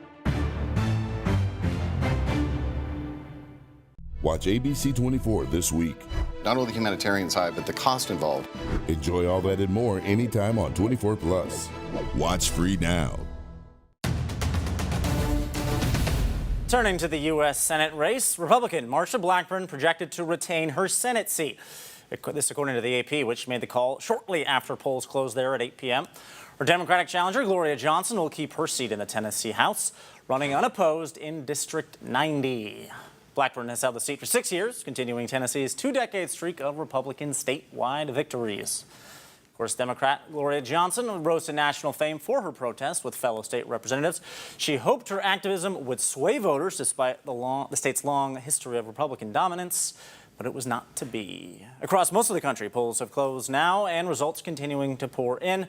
And this presidential race still yet to be decided overall, but we're certainly getting more and more results by the moment. We're taking a look at that map right now. More and more red coming in. As you can see, Michigan, Pennsylvania, Wisconsin all currently leaning red according to this AP map. But still don't quite know yet. Certainly if Trump were to sweep those states in the so-called blue wall, he would return to the White House. Obviously, he's been called in previous swing states like Ohio and Florida. Those are now solidly Republican, so the race to 270 getting smaller. If you're Vice President Harris, certainly they're feeling good, I can tell you right now, in Mar-a-Lago for Trump and his campaign. But that is all we have for you here tonight on 24+ right now. We'll have more coming up in just a little bit with very own Pepper Baker and Richard Ransom, and I'll be here as well. For now, we'll see you then.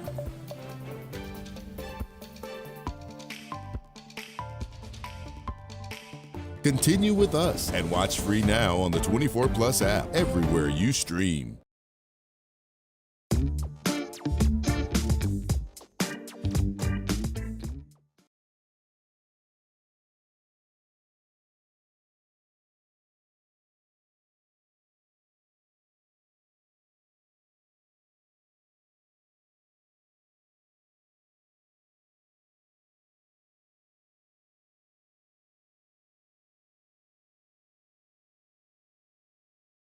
Watch the latest newscasts and weather on your schedule with 24+. We here at ABC24 are seeking solutions for you.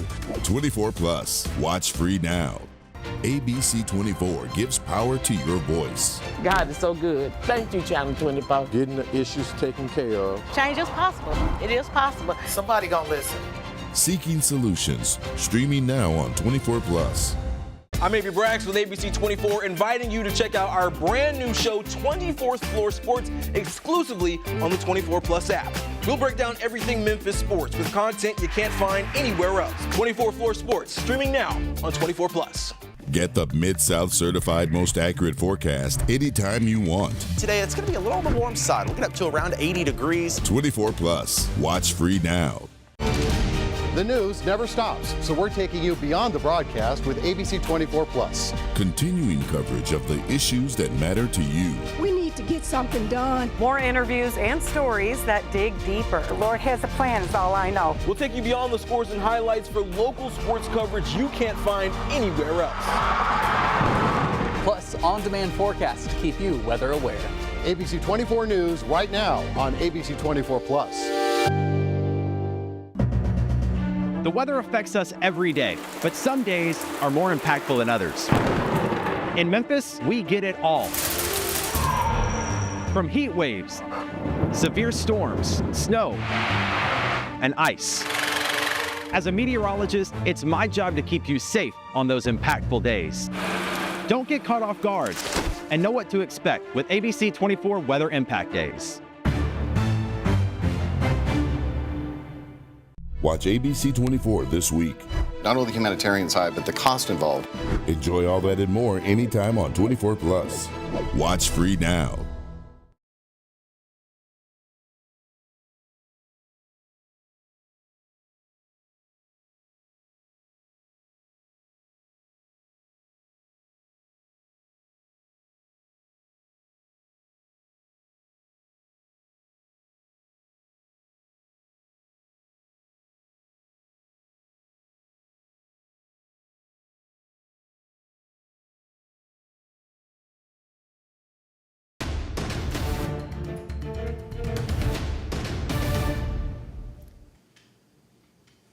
All right, good evening and welcome to ABC24 News, your voice, your vote election coverage. I'm over here, Richard Ransom. And I'm Pepper Baker. And if you are streaming on our 24+ app, that's probably why we're having a little bit of difficulty now. Thank you for being here. We're going to get to the numbers in a minute, but first, hear how we've set up our team coverage. Our Kevin McNamara is in studio. He's going to be breaking down the presidential election and how the Mid-South voted, while our Stephen Reels and Desmond Nugent are in East Memphis at watch parties as well. And our Scott Mattis is live at the Shelby County Election Commission all evening. He's been there. We're going to be hearing from him very shortly, too. But first, we want to show you a live look at the symbol for the biggest race in the country. Of course, I'm talking about the White House, in our nation's capital, future home of the nation's 47th president.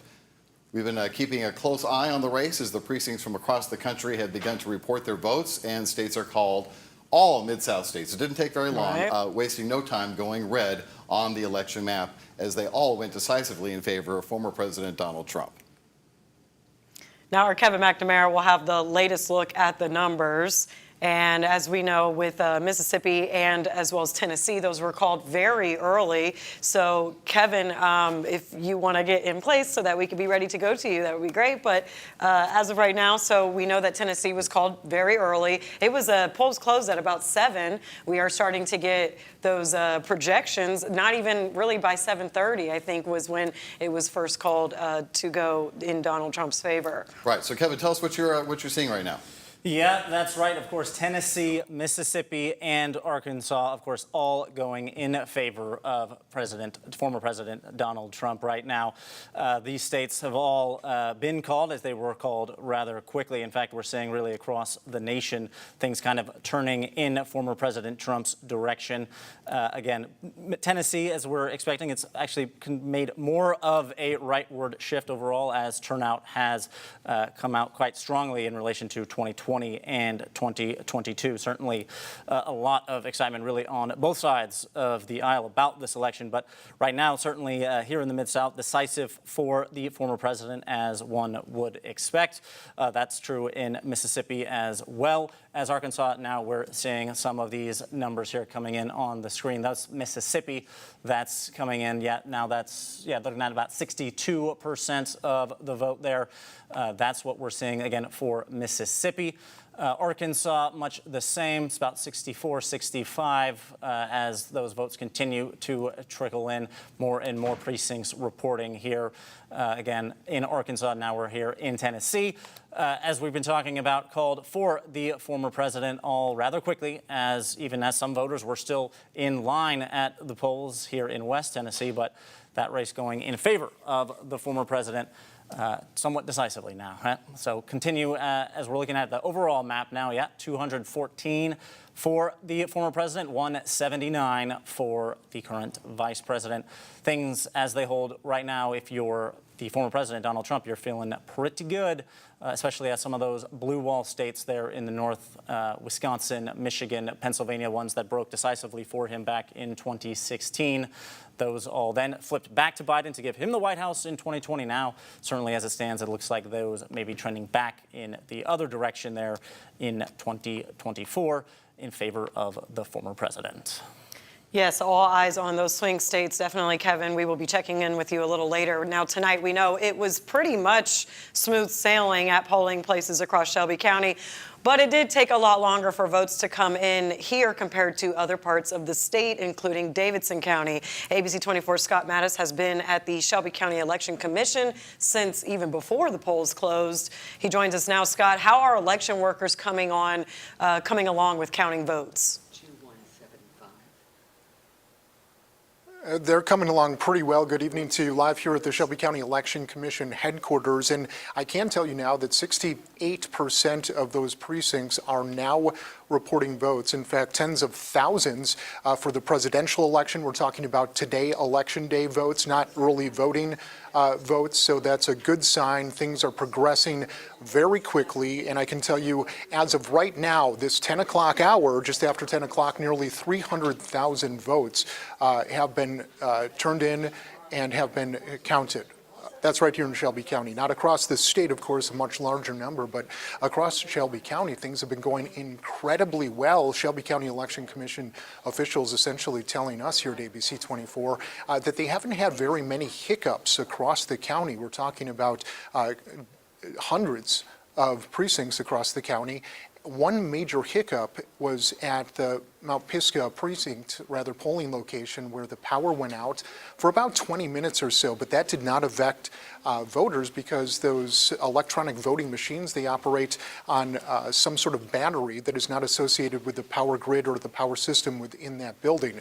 So it did not affect voting whatsoever. And like we were talking about for the last several hours, we were expecting some of these ballots, some of these memory sticks, and some of these paper ballots to start coming into the election headquarters sometime possibly around 9 o'clock. Well, they actually came in about 20 minutes earlier, about 8:40 in the evening. So that's a good sign. Things are progressing very quickly. But I can tell you Linda Phillips with the Election Commission does tell me, and she told me a short time ago, that we might not see full numbers until the overnight hours at the very earliest, possibly midnight. But we're continuing to look at these numbers as they continue to go up. But the bottom line of this big story, what we have right now is 68% of Shelby County precincts back in-house. All right, thank you, Scott. We're lucky now to be joined by two politically astute people. ABC24 political analyst Otis Sanford is here, as is Mark Billingsley, former Shelby County Commissioner. They've been with us all evening as we go through the numbers, and that you're finally coming in. We'll go talk about the Shelby County Election Commission, how long they take to get the numbers going later. But the good news is we're up to 67%. Let's talk about these 6 referendums that Memphis voters have been deciding. Pepper and I are going to take turns on them, but really quick, we'll go through them as best we can. Let's throw out the first referendum if we can. I believe we're going to talk about the mayoral runoff. That's referendum 5884, where people were asked to vote on whether it was time to have a runoff if no mayoral candidate got more than 50% of the vote. And right now, we are prepared to declare that that one has passed. What do you think about that, Otis? Well, I'm not surprised. I think that with all of the last few election cycles, turnout has been fairly low. And even in the last mayoral election, just last year, Paul Young won the election, but with a very small percentage of the vote, and even the turnout was even small. So that's very few people making a decision. So I think that the voters want to have a bigger mandate for whoever becomes mayor. And again, that was decided back in 1991 when a federal judge did away with runoffs. So I think now the voters want to bring it back. Well, 5 of the 6 referendums have somewhat already been called, but the one that hasn't quite yet is the 5893. That's the city council salaries, and that's a vote to allow city council to decide the salaries for themselves and for the mayor. So, Mark, what would you have to say about the vote for that? Well, I'm surprised it made it to the ballot. I'll be surprised if it passes. As a former Shelby County Commissioner, we did set salaries, but we set salaries for the next elected body coming on board. And so we did not have the authority, nor did we want the authority, to give ourselves a raise while we were in office. Mm-hmm. So I think it's an interesting thing to put on the ballot to begin with. I'll be really surprised if it passes. But again, I don't know that elected officials should give themselves a pay raise. Before we get to the gun referendums, there was one other one that we want to get to, 5913. That was the residency requirement, which mandates that any candidate for mayor or city council, for that matter, have lived in Memphis for 2 years before they can run. I think most voters understand. We can understand why that one passed. Oh, absolutely. That was a no-brainer. So let's talk about these gun referendums. 5908, number 1, is the handgun carry permit. 5908, number 2, was the making it unlawful to carry or buy assault weapons or assault rifles. And the third one was the so-called red flag law, which would allow someone who's had a diagnosed mental condition deemed unfit to themselves or to others to have a gun, have it taken away. All measures that are pretty popular among the public, including gun owners, and they seem to be pretty popular with Memphians. I'll get both of you to give us your take on that. Otis, you first. Well, I just think that this was a symbolic vote. Most voters who voted for this knew that they were not going to be enacted, they were not going to become law, because the state legislature has already passed laws that did away with permits that allows people to walk around with assault rifles, and they have opposed red flag laws. So this was just a symbolic vote. The citizens of Memphis just want the legislature just to know how they feel, and now they have expressed that. Yeah, and I think they expressed it pretty strongly. Some of those passed by 80%, 80 to 20%. So again, we've got a proliferation of guns in Memphis and Shelby County. We've got victims each and every night. It's not uncommon for the trauma surgeons at Regional 1 to operate on 6, 7, 8 people in an evening on a Tuesday night with a gun a gun wound, and same way with our children at Methodist Le Bonheur. So again, the people of Memphis are concerned about the guns. And again, any of us could be a victim any night because of the proliferation of guns in our community. Well, I do have to ask, so was this just used as a tool? So unfortunately, because these incidents are happening so often, it's bound to happen again. Is this just a tool to have in the back pocket to say, oh, well, next time something gun violence breaks out in our community again, remember, this is what Memphians wanted? Or what was the real use for this if it's really not going to be enacted? Well, again, I just think that the citizens of Memphis, the voters of Memphis, are just telling the legislature that please, at some point, be more restrictive with gun laws. It may not be any of these, but just understand what we're going through here in Memphis and stop relaxing gun laws to the point where everybody can walk around with any gun with no permit. It's almost like a begging to the legislature to just listen to us. Hear our pain. Yeah, right. Yeah. Hear our pain. Like I said, we're sitting under siege, it seems sometimes. So, Right. all right, thanks, gentlemen. We'll come back to you later. We want to update you on a result we have just gotten in. Right now, incumbent Republican Mark White, District 87 in the State House, has been declared the winner of over his Democratic opponent, I should say District 83. And in District 90, you can see the vote. And then in District, that's the Senate race there, the U.S. Senate race, Marsha Blackburn, the winner over Gloria Johnson, 64 to 33%. Do we have District 97? Okay, District 97 is the Republican, another state house that the Democrats were hoping to steal from Republicans and flip that seat. John Gillespie is in the lead there. His Democratic opponent, Jesse Huseth, actually just conceded. So I guess they've looked at the math and feel like there's no way. In either case, the Democrats are going to pull off a win there. Right. We're going to go to Stephen Reels, who's been with two of the Democratic, where the watch party was. Yes, he interviewed Huseth earlier this evening. Stephen, you listened in, I'm sure. What are they saying now, or what did Huseth say conceding? Well, the whole thing was, Pepper, Richard, that leading up to just a few moments ago, actually Nordstrom was pretty hopeful, even with the deficit he was facing. Mark White was actually making up a lot of ground that he had previously lost in the district. But meanwhile, the bigger news was Huseth conceding. He said earlier, if you had listened to our digital broadcast, that there really was no path to victory after seeing these numbers. He told me just a few minutes ago he actually got off the phone with Representative Gillespie to congratulate and officially concede. Now, I did ask about what Huseth's next steps were, and he continued to tell me that this was really all about trying to fight for Memphis and his district to make it a better place. So for now, he's going to try to dedicate some time to his family, enjoy some rest after this intense campaign, and actually live up to some daddy-daughter dates that he had missed out on and owes his children. But it's clear that the fight is not completely done here, even though tonight may not have gone their way. A lot of Democrats are using this moment as a rallying cry to stay on top of everything moving forward in future elections and laws happening locally. But for now, live in East Memphis, I'm Stephen Reels. All right, Stephen, thank you. Now, this race, Jesse Huseth and John Gillespie, was actually a little bit closer than anticipated before we got on air here at 10.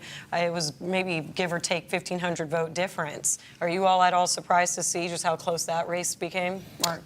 Honestly, I'm not surprised. Nordstrom, who is a teacher, really worked very, very hard, went door to door, worked the parking lots. Congratulations to State Representative Mark White. He is, I believe, one of the best public servants we have in the state that represents education every minute of the day. Same way with John Gillespie, worked really, really hard. But also, again, I think it's good when we have active races. And Huseth certainly worked very, very hard, articulated his message. As a Republican, I'm very excited about Gillespie and White. So far, it's been a good night for Republicans. But again, it's good to have those competitive races where we get the issues out and people have a choice. Well, let me play devil's advocate a little bit because, Otis, Tennessee Democrats had two seats that they were targeting this entire election cycle, 83 and 97. 83, which is East Memphis and Germantown. 97, which is parts of East Memphis, Cordova, out past Shelby Farms. They couldn't win either of them, and they put the entire state Democratic Party behind it. Well, what are the Democrats going to finally say? You know what? We got to do something, or we're just a laughingstock in the State House. Hey, I really like this conversation. I know you do. We never have these conversations.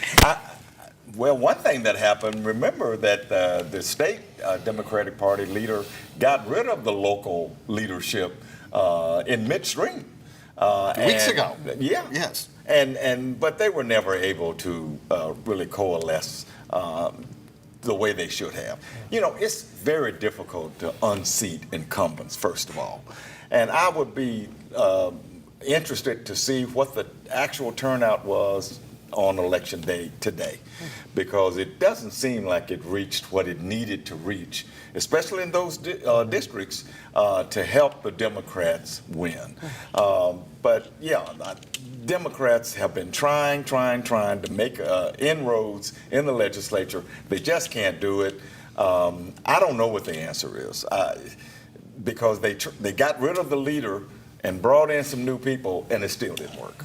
We do have to keep the train moving here now in Tennessee District 9. Memphis Congressman Steve Cohen has absolutely no trouble winning another term after first taking office in 2007. Now, as of right now, 61%. It's actually up to probably 68% now, from what I understand, are reporting their numbers. Cohen has more than 70% of the vote, easily beating perennial candidate Charlotte Bergman.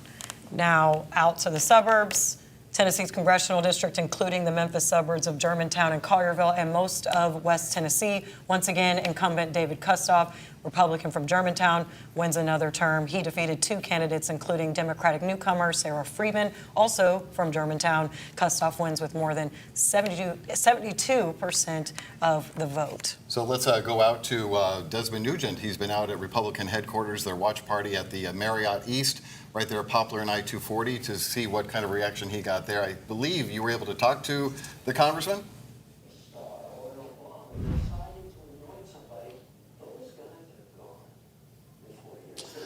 That's right, guys. I was able to talk to Congressman David Kustoff, and during his acceptance speech, he pretty much said that he wants to thank his family, he wants to thank his supporters during this campaign trail. One of the things he says is that even though it's unclear who the next president is going to be, he said some of his goals is to be able to focus on illegal immigration, crime, and inflation, because that's what the American voters that he spoke to during his campaign trail said they want to see changed.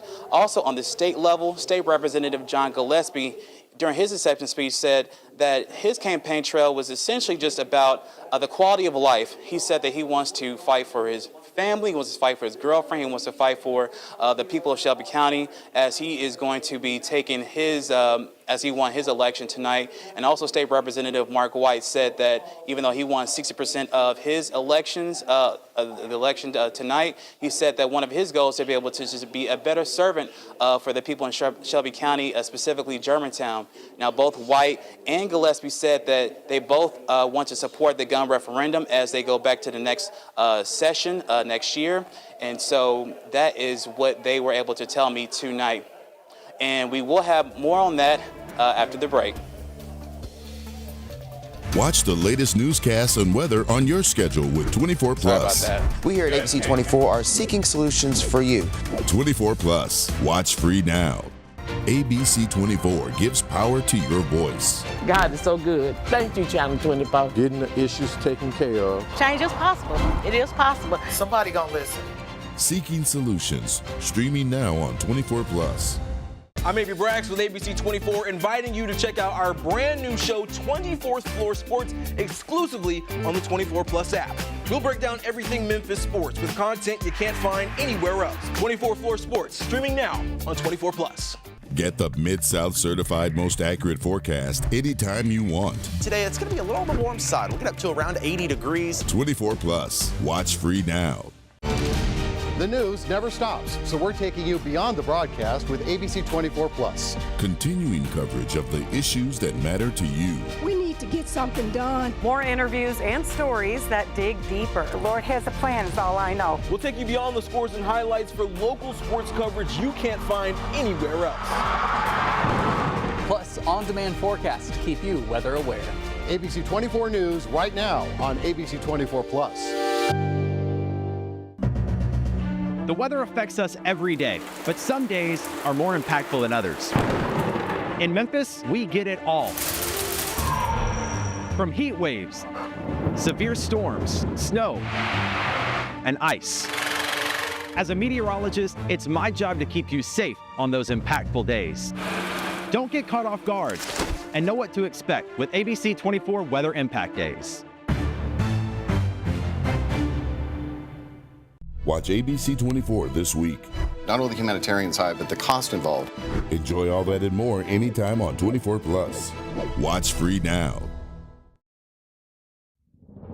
Right now, the Mid-South certified most accurate forecast.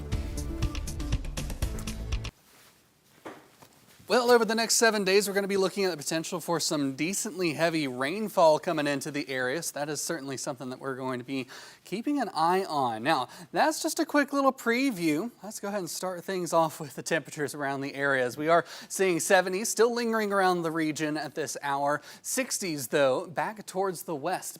Closer to that cold front. The cold air mass is starting to come in. We've got 64 in Truman, 64 in Forest City. We're going to keep up with those cooler temperatures. 24-hour temperature change also reveals where that cold front has really come through across Arkansas, really back into outside of our viewing area. Much cooler spots there in central Arkansas. Here's the breakdown of what's happening. We've got a high pressure ridge to the southeast and a big upper level low to the west. And between those is where we have the jet stream usually. And that's what has led to the rain and thunderstorms we had through the area today.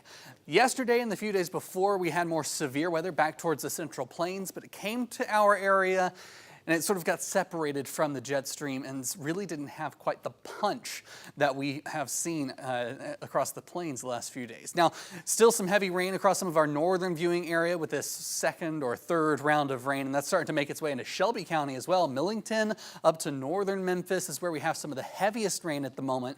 Just a little bit of a tapering there, right there along the bluff towards the Mississippi River. Over the next several hours tonight, we're going to still see more of that rain showers, very spotty across the area, so not going to be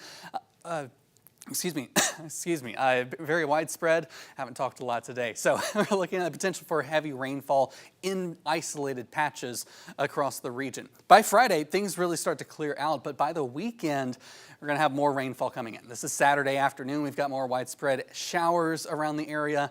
Unlikely to be anything severe, but we could still see that rain lingering around the area as we get into Sunday once again. This evening, we still have an isolated flood threat across the area. It's not going to be very widespread, but just with all that heavy rain that we've seen already, and with all the rain we're going to continue to expect, it could add up and maybe lead to some isolated flash flooding. Tonight, lows around the mid-60s, 70s for highs tomorrow afternoon. Your 7-day forecast, we are looking at some of those temperatures staying in the low 70s as well, so things will be closer to average than we've seen. We'll be right back. Watch the latest newscasts and weather on your schedule with 24+. We here at ABC24 are seeking solutions for you. 24+. Watch free now. ABC24 gives power to your voice. God is so good. Thank you, Channel 24. Getting the issues taken care of. Change is possible. It is possible. Somebody gonna listen. Seeking solutions. Streaming now on 24+. I'm Avery Braggs with ABC24, inviting you to check out our brand new show, 24th Floor Sports, exclusively on the 24+ app. We'll break down everything Memphis sports with content you can't find anywhere else. 24 Floor Sports, streaming now on 24+. Get the Mid-South certified most accurate forecast anytime you want. Today, it's going to be a little on the warm side. We'll get up to around 80 degrees. 24+. Watch free now. The news never stops, so we're taking you beyond the broadcast with ABC24+. Continuing coverage of the issues that matter to you. We need to get something done. More interviews and stories that dig deeper. The Lord has a plan, is all I know. We'll take you beyond the scores and highlights for local sports coverage you can't find anywhere else. Plus, on-demand forecasts to keep you weather aware. ABC24 News right now on ABC24+. The weather affects us every day, but some days are more impactful than others. In Memphis, we get it all. From heat waves, severe storms, snow, and ice. As a meteorologist, it's my job to keep you safe on those impactful days. Don't get caught off guard and know what to expect with ABC24 Weather Impact Days. Watch ABC24 this week. Not only the humanitarian side, but the cost involved. Enjoy all that and more anytime on 24 Plus. Watch free now.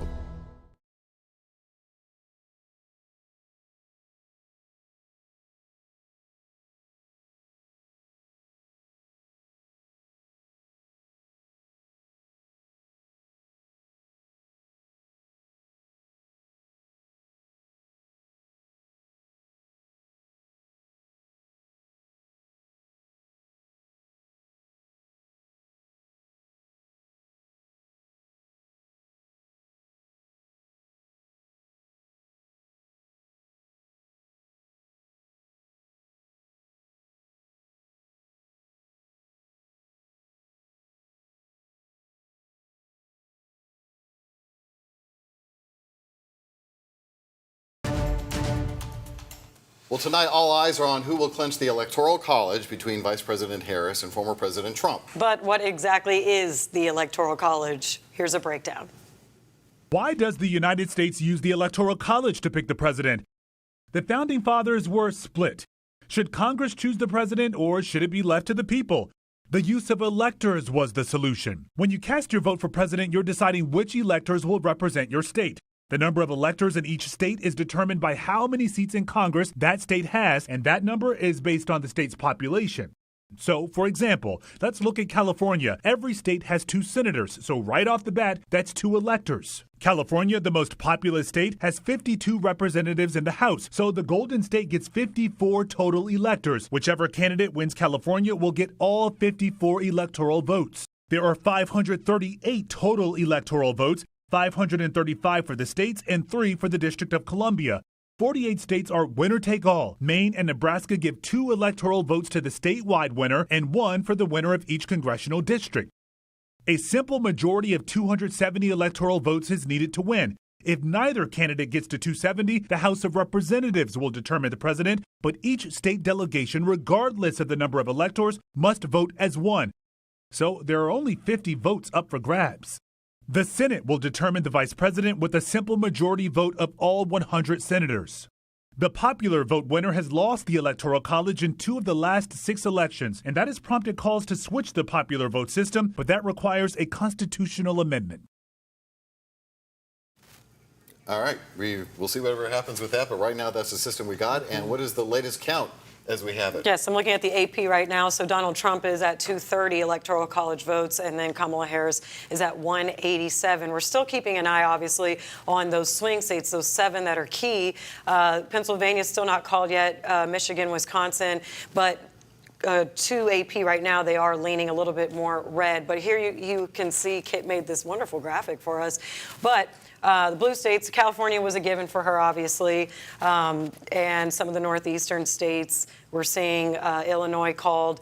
Georgia, not quite yet. Still, undecided right now, but right now it's leaning more towards Trump. I'm seeing 51% to Kamala Harris at 48.3%. So, just the margins are it's so tight right now. It's like razor thin, as the polls indicated it would be, and it's certainly coming to fruition tonight.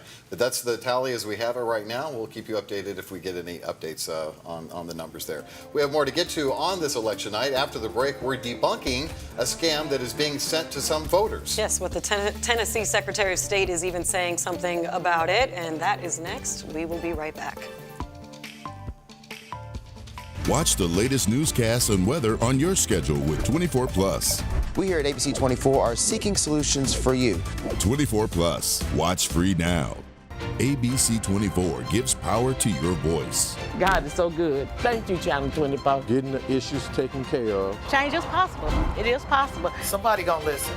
Seeking solutions. Streaming now on 24 Plus. I'm Avery Braggs with ABC24, inviting you to check out our brand new show, 24th Floor Sports, exclusively on the 24 Plus app. We'll break down everything Memphis sports with content you can't find anywhere else. 24 Floor Sports, streaming now on 24 Plus. Get the Mid-South certified most accurate forecast anytime you want. Today, it's going to be a little on the warm side. We'll get up to around 80 degrees. 24 Plus. Watch free now. The news never stops, so we're taking you beyond the broadcast with ABC24 Plus. Continuing coverage of the issues that matter to you. We need to get something done. More interviews and stories that dig deeper. The Lord has a plan, is all I know. We'll take you beyond the scores and highlights for local sports coverage you can't find anywhere else. Plus, on-demand forecasts to keep you weather aware. ABC24 News right now on ABC24 Plus. The weather affects us every day, but some days are more impactful than others. In Memphis, we get it all. From heat waves, severe storms, snow, and ice. As a meteorologist, it's my job to keep you safe on those impactful days. Don't get caught off guard and know what to expect with ABC24 Weather Impact Days. Watch ABC24 this week. Not only the humanitarian side, but the cost involved. Enjoy all that and more anytime on 24 Plus. Watch free now.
We have a lot more to get to, but we're going to switch now to the ABC24 Plus streaming app. I can't say.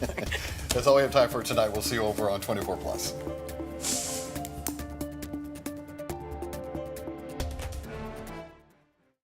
Watch the latest newscasts and weather on your schedule with 24 Plus.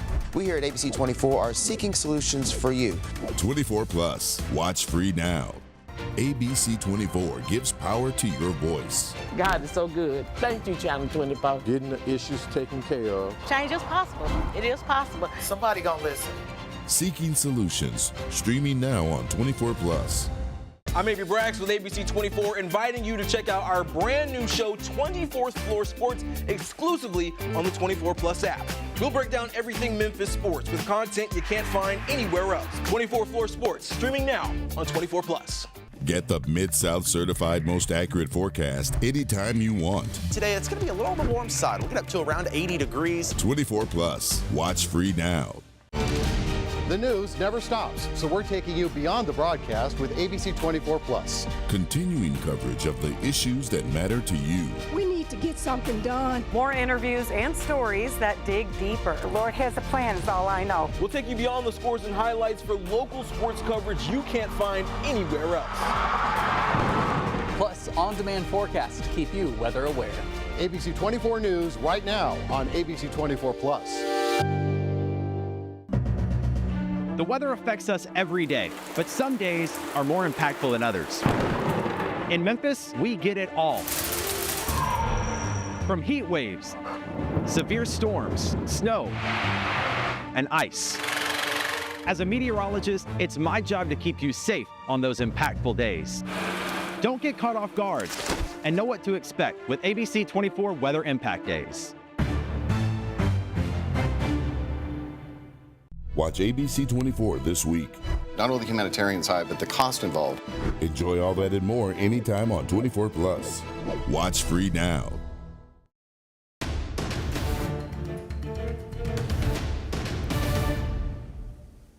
Good evening once again, and welcome back to our ongoing ABC24 election coverage special. I'm Richard Ransom. And I'm Pepper Baker. Right now, we're breaking down a number of races here in Tennessee and the race to the White House.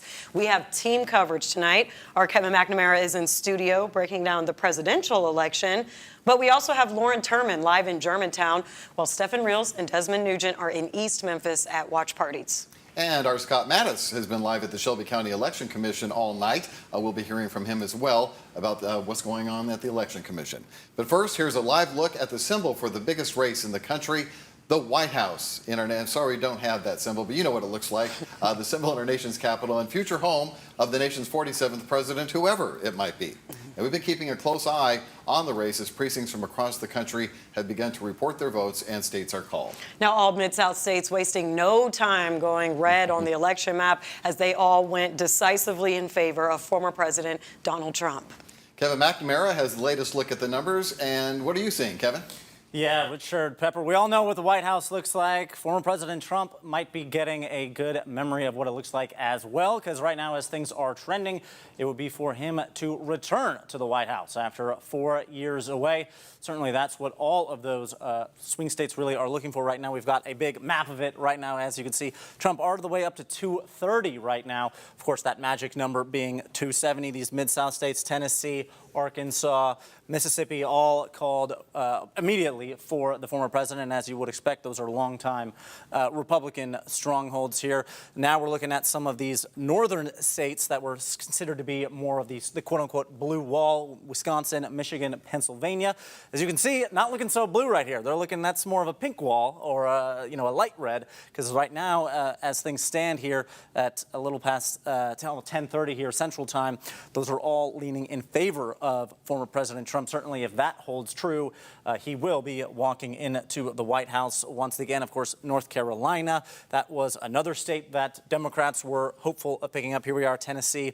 64% of the vote is in. There's about 90% of that vote counted. This does represent significant output here for the former president, almost doubling up the vice president. Now we're here in Arkansas. Again, about 64% going for the former president. That still has about 84% of votes counted, still waiting on those votes to come in. And then down here in Mississippi with its 6 electoral votes, those again also all going for former President Donald Trump with about 63% of the votes. So now we turn to some of the other states of importance here across the nation as they continue to pour in.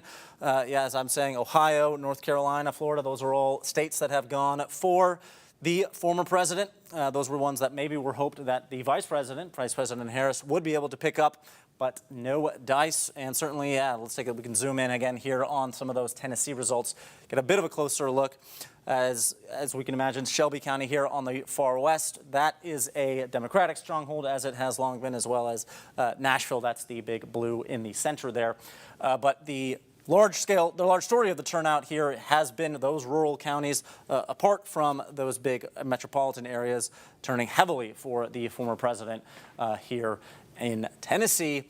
And it all added up to a blowout victory for former President Donald Trump here in the state, as was expected and has been the case. So really no surprises there. Really, it's about what we see in the rest of the country now. And this is now in Mississippi. Yep, and you're looking down. Here's some, again, DeSoto County. That's going here. 99% of the vote in that also going for former President Trump. Usually some of those northern counties, we'll see it's all adding up to a little over 600,000 votes, almost, again, about 26 percentage points or so ahead of the vice president lead. Robert RFK Jr. picking up some votes. As you can see, he's still on the ballot. Looks like Vice President Harris doing well in these western counties here that are part of the sole Democratic part of the state, but not enough of the margins that she needed to overtake the former president here. And again, he is projected the winner as quickly as we did expect here in Tennessee. So certainly a lot to follow here in these Mid-South states and across the country, and we'll be doing so here. But for now, Pepper, Richard, back to you. All right, thank you, Kevin. Tonight, all eyes are on who will clinch the Electoral College between VP Harris and former President Trump. But of course, what exactly is the Electoral College? Well, if you don't know, here is a breakdown. Why does the United States use the Electoral College to pick the president? The founding fathers were split. Should Congress choose the president or should it be left to the people? The use of electors was the solution. When you cast your vote for president, you're deciding which electors will represent your state. The number of electors in each state is determined by how many seats in Congress that state has, and that number is based on the state's population. So, for example, let's look at California. Every state has 2 senators, so right off the bat, that's 2 electors. California, the most populous state, has 52 representatives in the House, so the Golden State gets 54 total electors. Whichever candidate wins California will get all 54 electoral votes. There are 538 total electoral votes, 535 for the states and 3 for the District of Columbia. 48 states are winner-take-all. Maine and Nebraska give 2 electoral votes to the statewide winner and 1 for the winner of each congressional district. A simple majority of 270 electoral votes is needed to win. If neither candidate gets to 270, the House of Representatives will determine the president, but each state delegation, regardless of the number of electors, must vote as one. So there are only 50 votes up for grabs. The Senate will determine the vice president with a simple majority vote of all 100 senators. The popular vote winner has lost the Electoral College in 2 of the last 6 elections, and that has prompted calls to switch the popular vote system, but that requires a constitutional amendment. Well, tonight back here in Tennessee, we know it was pretty much smooth sailing at polling places across Shelby County, but it did take a lot longer for votes to come in compared to other parts of the state, including Davidson County. ABC24's Scott Mattis has been at the Shelby County Election Commission since even before polls closed. And Scott, how are election workers doing on counting all those votes?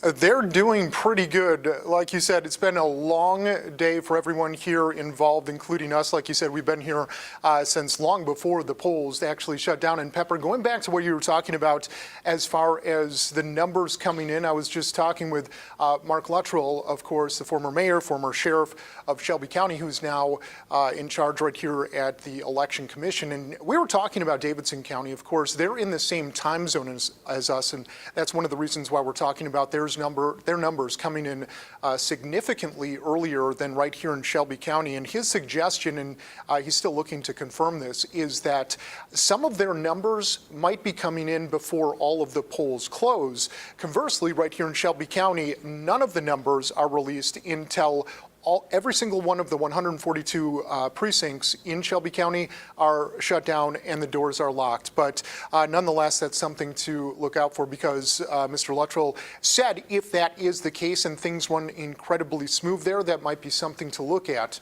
right here in Shelby County, of course. All across the region, things went incredibly smoothly. There was only a couple points of contention.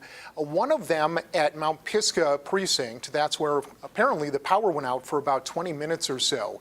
But as we've been talking about, that did not affect voters, because those electronic machines, they're run on a different power source of such as batteries. And so things went smoothly. Power went back up in about 20 minutes or so, so nothing was affected. Now, the other point of contention are for those absentee ballots. Now, we've been talking about that. Linda Phillips, of course, with the Shelby County Election Commission, told us a short time ago that this year they were a bit confusing, and they were also 2 pages, this in reference to those referendums specific to the city of Memphis. And many, we don't have an exact number, but many that were sent back, those absentee ballots, well, they only had 1 page that was sent back. On the second page was part of the referendum, but she assures us to reassure everyone who voted that if that first page was turned in properly, which apparently it was, those votes will be counted. So everything really running smoothly right now at this hour, just after about 11:15 on Election Day. We're looking at 68% of those precincts being uploaded and in the process of being counted. So that's excellent news. Also at this point, with about 15 minutes until 11 o'clock, we're looking at just over 600 and rather almost 300,000 votes that have come in. So that number, of course, as the night goes on, will go up dramatically. So, of course, we'll stay here for the very latest, but for now, we will send things back to you. All right, Scott, thank you. Well, even with about 70% of the vote, and it's been a big night for red, we now turn to the race for the U.S. Senate. Republican Marsha Blackburn gets another 6-year term in Washington by winning her second term tonight. She easily defeated her Democratic challenger, State Representative Gloria Johnson of Knoxville. As you can see, it wasn't even close, almost 2-1, the final vote count there. Marsha Blackburn, of course, made a stop in Germantown and East Memphis today at a couple of polling places to shore up the vote. It doesn't look like she really needed to worry about too much. Well, looking at the numbers, 89% of the precincts actually have been reporting their votes. So, again, Blackburn has 64% of that. We'll keep moving on. Now, in Tennessee, District 9, Memphis Congressman Steve Cohen has absolutely no trouble winning another term after first taking office in 2007. Now, as of right now, that is with the majority of the precincts reporting their numbers. Cohen has more than 70% of the vote, easily beating perennial candidate Charlotte Bergman. Out to the suburbs now. Tennessee's congressional district, including the Memphis suburbs of Germantown and Collierville and most of West Tennessee. Once again, incumbent David Kustoff, Republican from Germantown, wins another term. He defeated 2 candidates, including Democratic newcomer Sarah Freeman, also from Germantown. Kustoff wins with more than 72% of the vote. Now, watch parties were happening all over Shelby County this election night. A couple of Democratic candidates for the Tennessee House of Representatives held their own watch party. The Democrats targeting 2 what they thought were vulnerable Republican districts, so-called purple districts. The Democrats thought, well, maybe we can flip those and send 2 Democrats to the State House. Not to be. In District 97, Republican incumbent John Gillespie declared the winner there with 52% of the vote. Not long ago, his Democrat opponent, Jesse Huseth, conceded, and you can see there he won by about 5% of the vote there. And the other race that we've been watching tonight that was considered to be close but ended up not being as close, incumbent Republican Mark White winning against his Democratic opponent in District 83, Noah Nordstrom. That seat, by the way, includes most of East Memphis and a big portion of Germantown. Well, our Stephen Reels joins us now, and Stephen was out there in the East Memphis with the Democratic Party. Stephen, you spoke with Huseth. I believe you may have even spoke with Nordstrom. Just tell us a little bit about what they had to say, having conceded. Well, for both of them, they were relatively hopeful in the beginning, even when the numbers weren't going in their direction. Nordstrom was definitely a little more hopeful, but Huseth was a little more confused, especially when Gillespie declared that he had won much earlier than anyone had anticipated. But as the night went on, Huseth said that there truly was just no path to victory forward for him and his team trying to grab that District 97 representative seat. So by the end of the night, we actually ended up getting a chance to talk to him about what was next, and really he is just trying to focus on rest because he has been busy knocking on doors of 8,000 houses. He's been up since 4 a.m. this morning, and that's the case for a lot of the Democrat candidates out here. They have been trying to put into this legwork, especially with those 2 districts, like you had said earlier, District 83, District 97. Those were the ones they really thought they could flip. And a lot of political commentators also thought the same thing, that this could potentially be their year. But unfortunately, as we have learned, that is not going to be the case. So now the Democrats are right here are telling me that they are trying to rally together, figure out what their next step is, because as Sarah Freeman said, if they don't do anything, then that's probably the worst thing they can do. That coming from Sarah Freeman, who also conceded to David Kustoff earlier tonight. But of course, there's a lot to look forward to, especially what next steps are for all of these candidates in their political careers moving forward. But for now, live in East Memphis, I'm Stephen Reels. All right, to echo what you were saying, Stephen, just a couple of hours ago, Republican Congressman David Kustoff took the podium after his victory was secured. And his election night headquarters is at the Marriott Hotel at Poplar and I-240. Our Desmond Nugent is live with what Kustoff had to say. Desmond.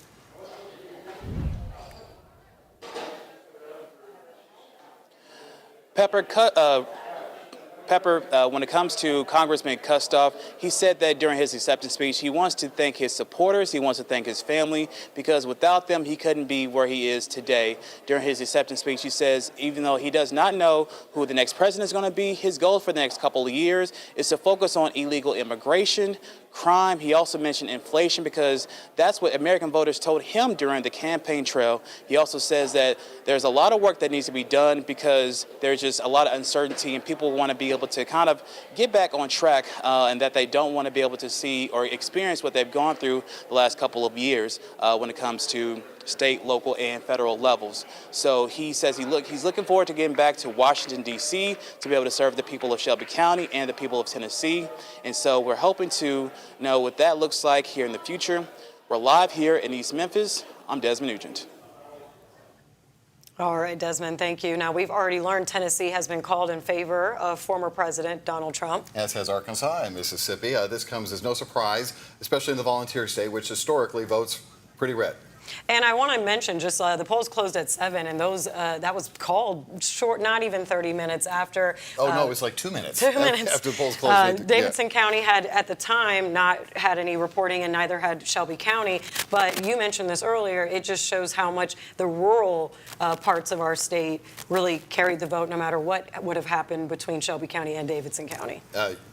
You have big population centers in Shelby and Davidson, but that's 2 counties out of 95. So, and it's probably, there is I believe it's Haywood County in West Tennessee does occasionally vote blue, but generally speaking, it's Davidson and Shelby, and that's it in Tennessee. So. And I think it's worth noting the Collierville and Millington mayor's races. It was called Millington's mayor race. Larry Dagan defeated Kerry Vaughn.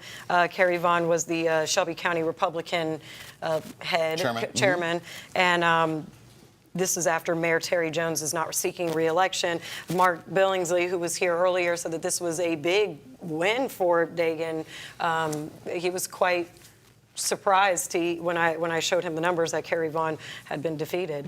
And then Collierville, we saw that Maureen Frazier was ahead in that race. I'm not sure if that one has been quite called yet, but she was leading over Billy Patton. Well, the Democrats actually had 2 watch parties going on tonight. There was the one for the state house seats, but then there was a general Democratic watch party as well. And our Lauren Turman is at that party, the Rain Event Center in Germantown. Lauren, what was the atmosphere like when the news was delivered that this was not the best of nights for the Democrats? Right, absolutely, Richard. Not the best of nights there, but the atmosphere has still been generally positive, and Democrats still think that they will win the 2024 presidential election here. Now, things have kind of dissipated a little bit here.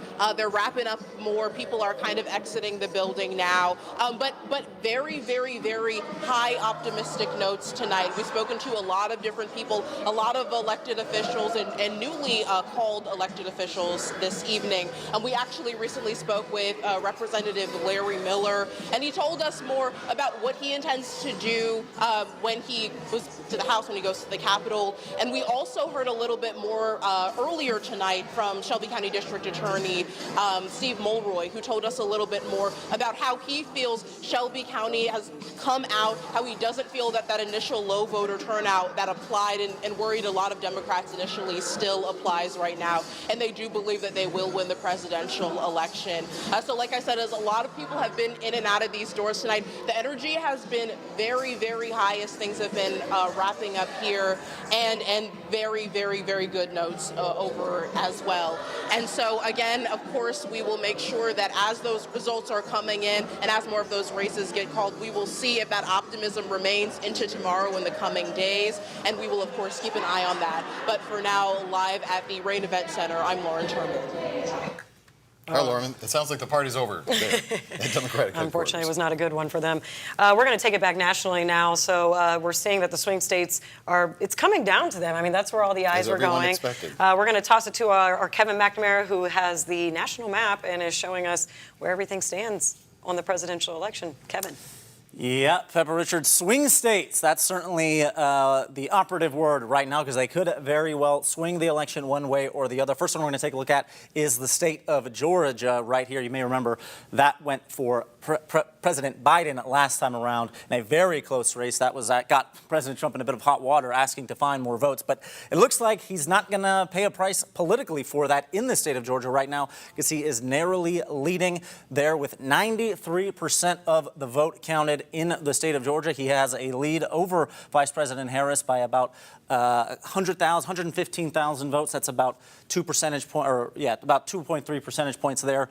Still with a narrow margin to go there in the state of Georgia. If that were to hold up, it's going to come down to these northern states, the so-called blue wall. A big one is Wisconsin right now. That is this one here. You're seeing, there we go. Yeah, so President Trump is winning in that state as well by about 100,000 votes. Again, we still don't have a full tally of the precincts that are in, but you may remember, again, those 3 states, Wisconsin, Michigan, and Pennsylvania, all went heavily, or I shouldn't say heavily, all went decisively for President Biden in 2020 after having gone for President Trump in 2016, voting alongside party lines there. Those 3 states, the so-called wall, were key to Vice President Harris's dreams and hopes of winning this election. But right now, as we see, they're all tilting to the GOP side of things, even if only slightly. Right now, that's still just a projection, not the solid red. Michigan as well, you're seeing some of that same point. Yeah, in fact, that's even stronger going in former President Trump's favor. You know, Michigan is a state that has a significant Arab American population. A lot of those communities, a lot of those folks are Palestinian, are Lebanese Americans. Those are groups that have consistently voted or voiced their concerns over the ongoing war in Gaza and the U.S.'s role in that. That was a state that actually Michigan voted for the non-committed, actually won that race back during the primary when it was Joe Biden. So they're certainly making their voice heard now with Donald Trump leading in Michigan. If he wins that, it's tough to find a path for Harris to get to the White House. For now, Pepper, Richard, back to you. Tough is the operative word there, I think, at this point. Of course, ABC News will continue its live coverage of the election as soon as we conclude our election coverage, which is right about now. And it looks like everything kind of went as expected here in the Mid-South, but be sure to tune into ABC24 News this morning for the latest on the races that haven't been called yet. And, of course, we'll keep you updated online and on our ABC24 app. Have a good night, everybody.